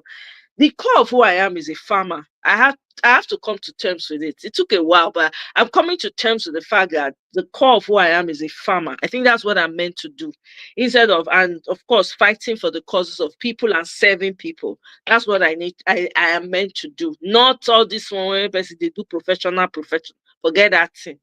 I suppose they farm, have my own farm, growing food, supply. I'm very excited doing it. And I'm looking forward to that new Nigeria where I can go back and actually really get involved, have a manufacturing company, for different products and all of that, to help ease and, increase the food production, you know. But right now it's not a good time. I will go back now, but it's not a good time. Insecurity. I beg. I know if he shouts. You live to fight another day. So you only visited my grandma's gardens during my brief holidays. I never liked getting involved. I know, girl, it wasn't fun. No, I'm not gonna lie. As a child, it was tough, but it took some getting used to. Because that was the only thing we knew. So I had to get used to it. Now there was no other way out of it. So yeah. It became easy after I just made up my mind. Like, okay, you gotta get used to this. Yeah, my young sister go avion. I'm like anything. I go the vex and I don't believe you. But it was all good. Fridge, I'm telling you, hey, see, though, you just hit the nail on the head. And they talk and say, see, this hand, all this grab when I grab, now from farm work, oh, the thing sustained. That's to tell you how much farm work I did. I think grab. If you see my hand, you see I they do. I mean, I they do weights, of course, but the hand dey like that. It don't already form like that from farm work. So all this gym when I they do and the weight when I they lift now just cosmetic, cause I already got the biceps. You know, we should have a program called Under Demand. Yes, absolutely. You are in the spirit. Sid, you are in the spirit. Oh my God, I too like my people. Yes, under the mango tree. We talk about all things village. I gist you people, I gossip to you people about what's going on in the neighborhood. I'll say, let me people give you, let me give you people gist oh. It's one woman like that lives not too far, or one man that lives not too far. If you hear what they said happened, oh my God, shh, don't say anything. I didn't tell you for anything, no. So I will now give you people the gist. You people will now take it with your left hand and go and lock it inside your portmanteau. So that you will now come out and you now say, oh my God, you should be you told us in your village, because I know you people don't know how to keep secrets sometimes. This under the mango tree to be all things amebo, village amebo now go be. I'll tell you anything they happen for the community, wetin dey happen, who fall down, who stand up, that kind level. You understand? Sometimes I go bring video evidence, but I'll tell you now, shh, Mona not talk, Mona not talk, Una not see anything, Una not hear anything. If we have a deal, the gist will be free. I go dey donate. All I go need now, Mona your day. That's my mango business. As long as they thrive. Eh? Hey, Lily, welcome. Oh, happy Sunday. Greetings to you, my sister. Good to see you, Lily. Long time. Welcome. Oh. Too much insecurity. That's the problem. But we'll definitely get there. We have to keep fighting. This is why we need to fight. We gotta keep fighting, man. We have to keep talking, prepping. Yeah, because the food goes soon done. Yes. Oh, I like that's it. The food goes soon done. I like that. The food goes soon done for sure. For sure. Charcoal contains carbon, and carbon is a great absorber of impurities. That's why activated charcoal is okay, especially the ammonia smell for. Interesting. Wow. Thanks for the knowledge, Michael. That's wow. I don't learn, no. I don't learn something today. That's awesome. You need supervisory roles are first around food, ready to eat. Now, Eunice, now you dey tease like that, girl. I not deal. Anyway, na banter. Na the banter they go. I go where na seed where na. Me when I go enter town, I go say, ma tell una something. Mona come closer. I say, ma tell una something where just happened yesterday. But Mona not talk anything. Mona not let person know. Shh. Not be as we dey waka go, I can't jam one person like that. The person can't tell me wetin dey happen for village. Ha! If I tell you wetin tell me, una no go believe am. Una no go believe am. Una wan bet.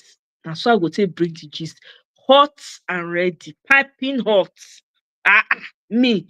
I go wear that uniform of town crier with pride. I'm a boy of the village. I can't dey download gist for now. Eh? No, Kene is not a Trumpist, though. Hi, Barry, welcome. No, he's not. Nah, not at all, though. Sprinkle charcoal at least twice a week on your poultry, piggery droppings, and you will reduce the smell of.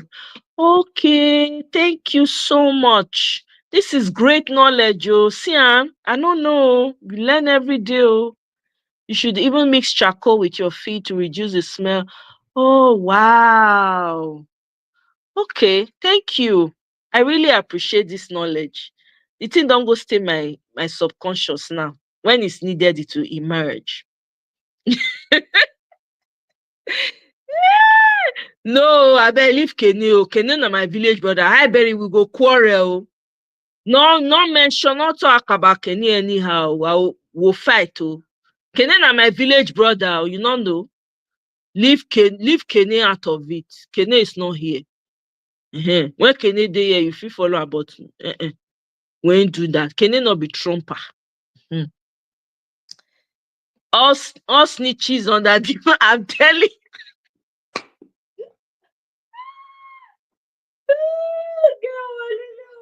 you don't go finish me with all this your I don't know where you did they see all this your quotes, I mean your comment.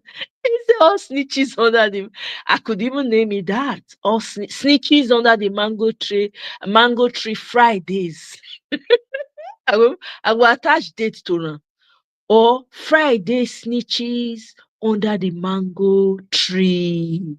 I will give you a hot gist. I will know what's going on in that town. Everything from A to Z, I bring it. I say, shh, Muna not tell them, say na my mouth na take hear am o. Abeg o. Muna not mention my name o. I just say Muna know. Muna be like, so na no know it dey happen. Now say me I tell na, abi I no do good. Una go say, you do good na. I say, so Muna not talk. Say una hear am from me. I'm telling you, aproko walk, Amebo, village Amebo under the mango tree, Fridays. I go put dates. Everybody go come, I go give you that. Somebody get gist to I'll say, yes, nah. I don't go to, I know how far I travel to go collect this gist. Ha! I know get gist every Friday. Before Friday come, I don't arrange gist, wait for now. You can get free charcoal dust from sellers of charcoal or those beautiful ladies roasting corn. Yeah. Or buy the charcoal and smell. You know what? Wood now, you can even do your own charcoal, right? When you burn wood, you just tear wood, use salt, tear wood, burn and make your own charcoal. I can even, right? You can do your own charcoal and just smash it to bits like Incredible Hulk. Smash the wood to bits like Incredible Hulk, yeah. And then just burn them, turn them to charcoal. I'm telling you, now go they bring popcorn now. As the gist they land, now just carry popcorn come out the chopper. I'll they give you a gist, but I'll tell Namuna not tell anybody. Now between over the thousands of followers there. Now between also, Mona not go talk. Una go say okay. If I come here and somewhere else, I'll come meet you now. Say, come, una tell this person say I talk like this. Una will come they deny. I go say, why not they deny? Una know say na my mouth una take hear this thing. Now, how come this other person can't know about her? Guy go say it wasn't me. Kene go say it wasn't me. Sid go say it wasn't me. I can say, who then? Michael go come, he go say, no be me, oh. You know, say me just come. Johnny just come. I say, nah, it no matter now. Johnny just come, if he carry a mebo. If you go carry the gist, give person when we don't know about. Eh? I say, but I say this now, this gist no go they flow like before. Now come they beg me, okay, now I'm not verse. Okay, now come they forced to expose the person when you go talk. Then we will not make the person apologize and say no. Don't be doing that kind of thing. How you collect gist for here, come go carry and give another person. We can't settle the matter. The quarrel will not be. Oh, sorry. Hi, Berry. Welcome. How did I omit that? Hi, Berry. Hi, Brie. See you for high chair. Eh? You, senior man. See high chair, see you. I go come omit that kind of thing. Welcome specially. I appreciate you for coming by. Happy Sunday. I hope you have had a wonderful weekend. Thank you. Oh, I really appreciate you. Welcome. I no go welcome you, my brother. Welcome. I appreciate you. Okay. You see me for Mech, yeah. And Dr. Damages, yeah. Absolutely. I they follow who they do the work. And they monitor them because myself won't see what they do. So I they follow them. Yeah. Thank you for stopping by. Oh, hi, Berry. I really appreciate. Happy Sunday. Sorry, not verse. Oh, say I overlook you. Sorry, not verse. It wasn't intentional. I just see your comment about Kenya. I think say you don't dey here since. Yeah, exactly. You can definitely make your own charcoal. Yeah, now to load the wood inside drum. Eh. And then cover and cook them until it dry. Yeah. After you don't need drum now. Like you get how I want to describe. When they cook food for backyard, right? Those like cement things. Then you put wood under. Just like say you dey cook or something. You can do that. Or yeah, like you said, like an old drum. If you just put the wood for inside the light and burn everything, then take the charcoal. That's also possible. If you do one like that too. Yeah, you're right.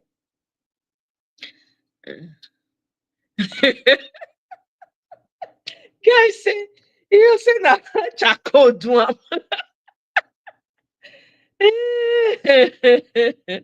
Oh my god. Mr. Guy Walele, you funny oh. Yeah, you have a great sense of humor. You supposed to be comedian, walai. You supposed to be comedian. You be stand-up comic. You dey do stand-up comedy. You will be very good at it, oh. Honestly, you have a way with words, and it's very funny. The way you have a lot of punchlines. You dey sabi land those punchlines well. You should try it out. You know.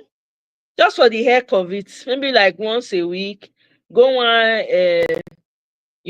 local pub, talk your thing, waka comot, try all the different pubs, see the one wey go dey receptive to you. Eh? It'll be fun. Just something to do, sha.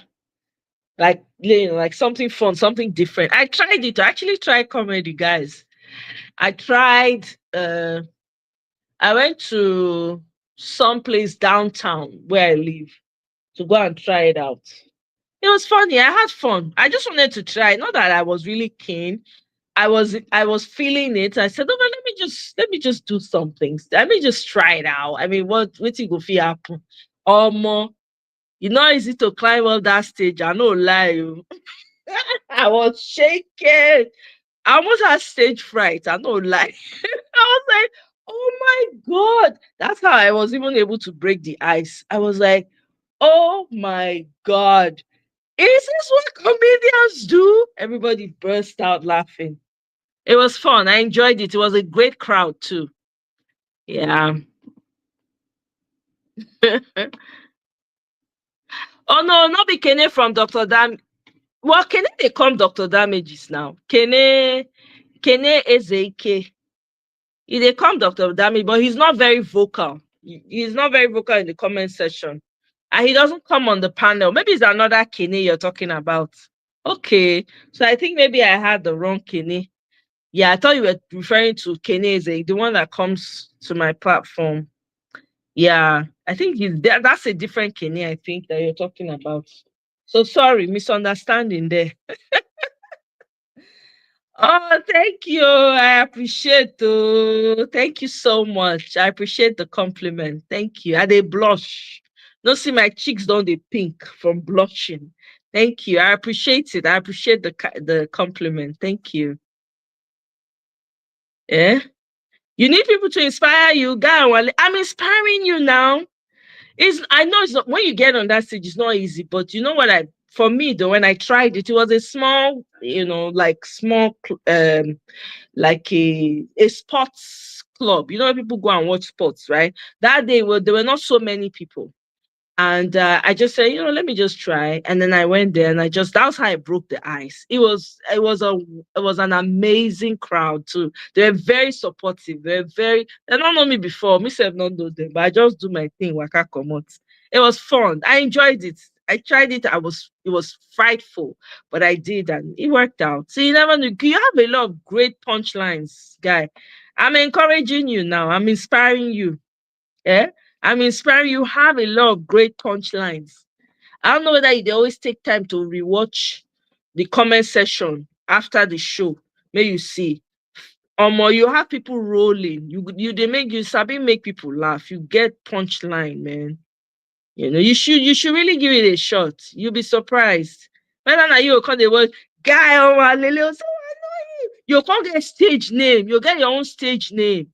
You understand? We'll come. All of us will gather. Will come. We will you just scream your name. They scream your name. Yeah. To encourage you, to ginger you like that. When they talk, they ginger you.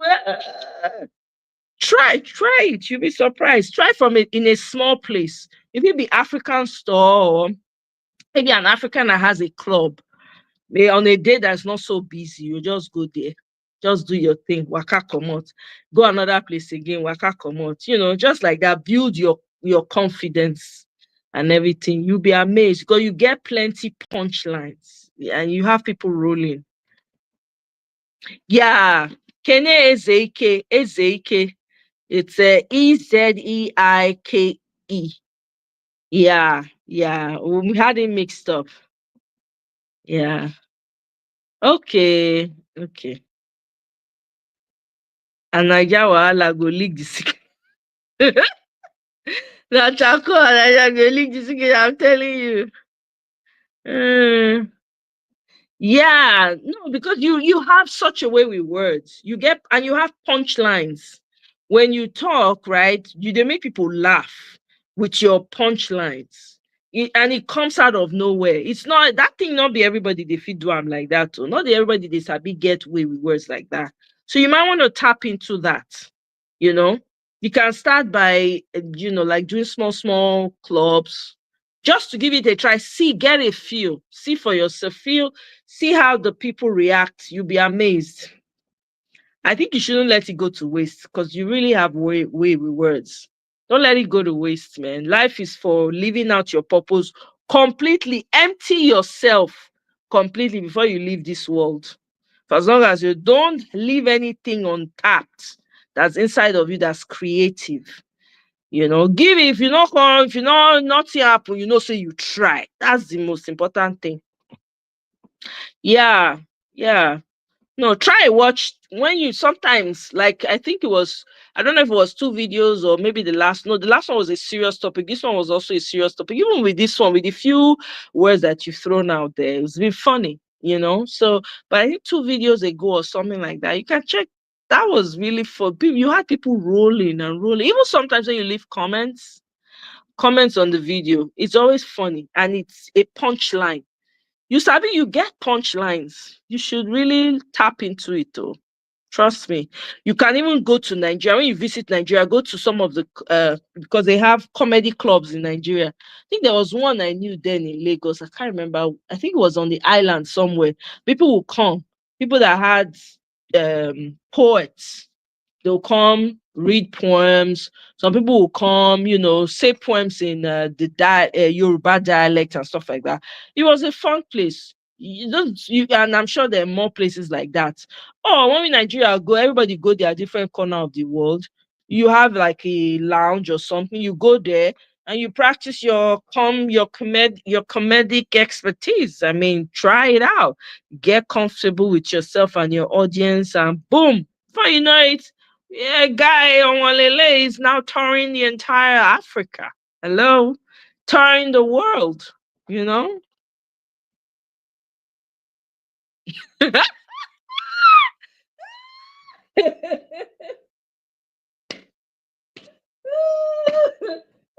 If una give me roll, I go play am. Oh, I know the she. they do everything. I be cable man. I feel say if you say you want make a go market for I go market as long as me. I be multitasker.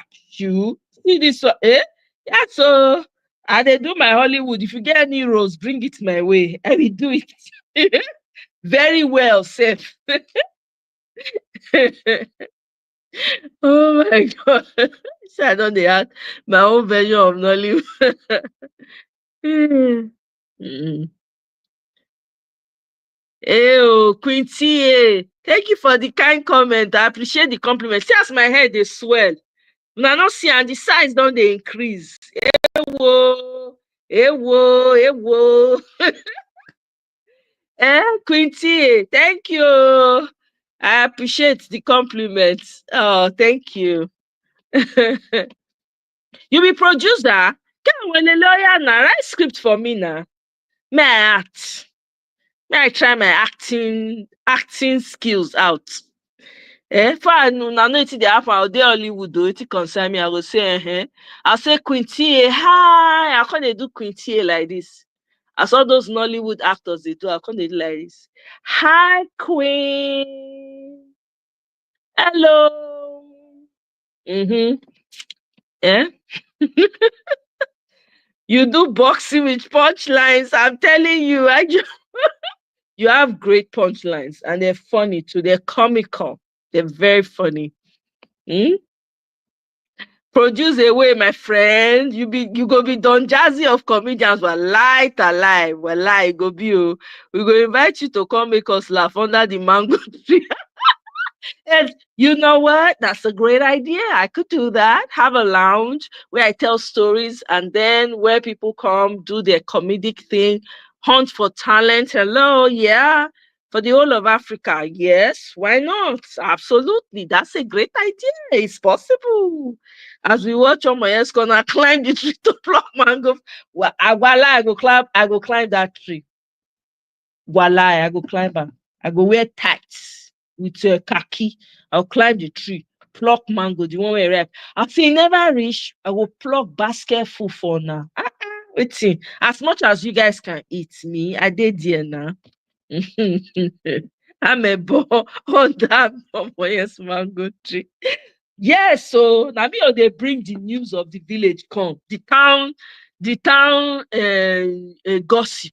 I go come deliver the gossip to now. I go say, Lily, if you hear wetin my ear hear today, hey, if you hear wetin my ear, things wey go make your ear tingle. Oh my God. Make I talk am, now say talk am. Make I talk am, now say talk am. I will say wait first. Now I drink palm wine. I go drink my sip. I go gulp the palm wine. I go take one gulp. I go put am down. I can't do like this again. Now, wow, things dey happen for this world, oh. Things dey happen for this world, oh. Quinty, if you know wetin I hear today, hey, now, wow. I'll come download the gist. When I download, I finish, I'll say, but not be my mouth, na take hear am, oh. Not be my mouth, oh. Mona, shh, zip. Mona not talk, Mona not tell anybody. Mona just, you understand? Mona just do as if una no know. You understand? Mona just do as if una no know. When I land the gist finish, all of una say, if you hear wetin we hear today, if you hear wetin we hear under the gist, under the mango tree, oh my God. Omo, that gist sweet sha, we'll go back again. Go collect more gist. Una go bring up popcorn, come carry bench. Movie time. You do movie time in net, chill and Netflix. It could be chill and amebo under the mango tree. Exactly, Lily. Everything is possible. I will lie. Everything, pari passu, hand in hand. I promise we no go look up as she dey climb. Happy? No, I go wear khaki, tights and khaki now. Come on. I'll wear tights and khaki. Now, not even if we see anything. Then you wear tights and khaki. Wear this thing, climb the tree, pluck and down. You come down, bam. That's it. Mango for everybody. Eh? Town gossips delivered to village market. I'm telling you, absolutely. We'll call the package them. They sell them. Eh? But they sell the gist. Which one you want here? No, we'll come private the gossip so that nobody go feel watch and we'll go private am. You understand? Only people who are subscribed to the town gossip now go feel listen. If you know they subscribe to the town gossip, you not feel listen. Sorry, too bad. Too bad. You I go even make t-shirts. You understand? I'm a village square meeting or I'm a under the mango tree. I go do t-shirts. So if you not wear your t-shirt, you know they subscribe, you know feel listen to the gossip. I'm so rich now. So everybody, not be everybody go hear the gist. You understand? It will be on lockdown. We fit just do announce, oh, there's a amebo under the mango tree. Oh. If you want to watch it, subscribe here for your daily dose of amebo. If you're not going to subscribe, too bad. That's it. Guy Walele. Una dey talk like say na. Oh my God. This has been amazing. Exactly. Members only gossip channel under the mango tree. Proper membership. You not pay, you know they get the gist. Now so you rich because it's coded gist.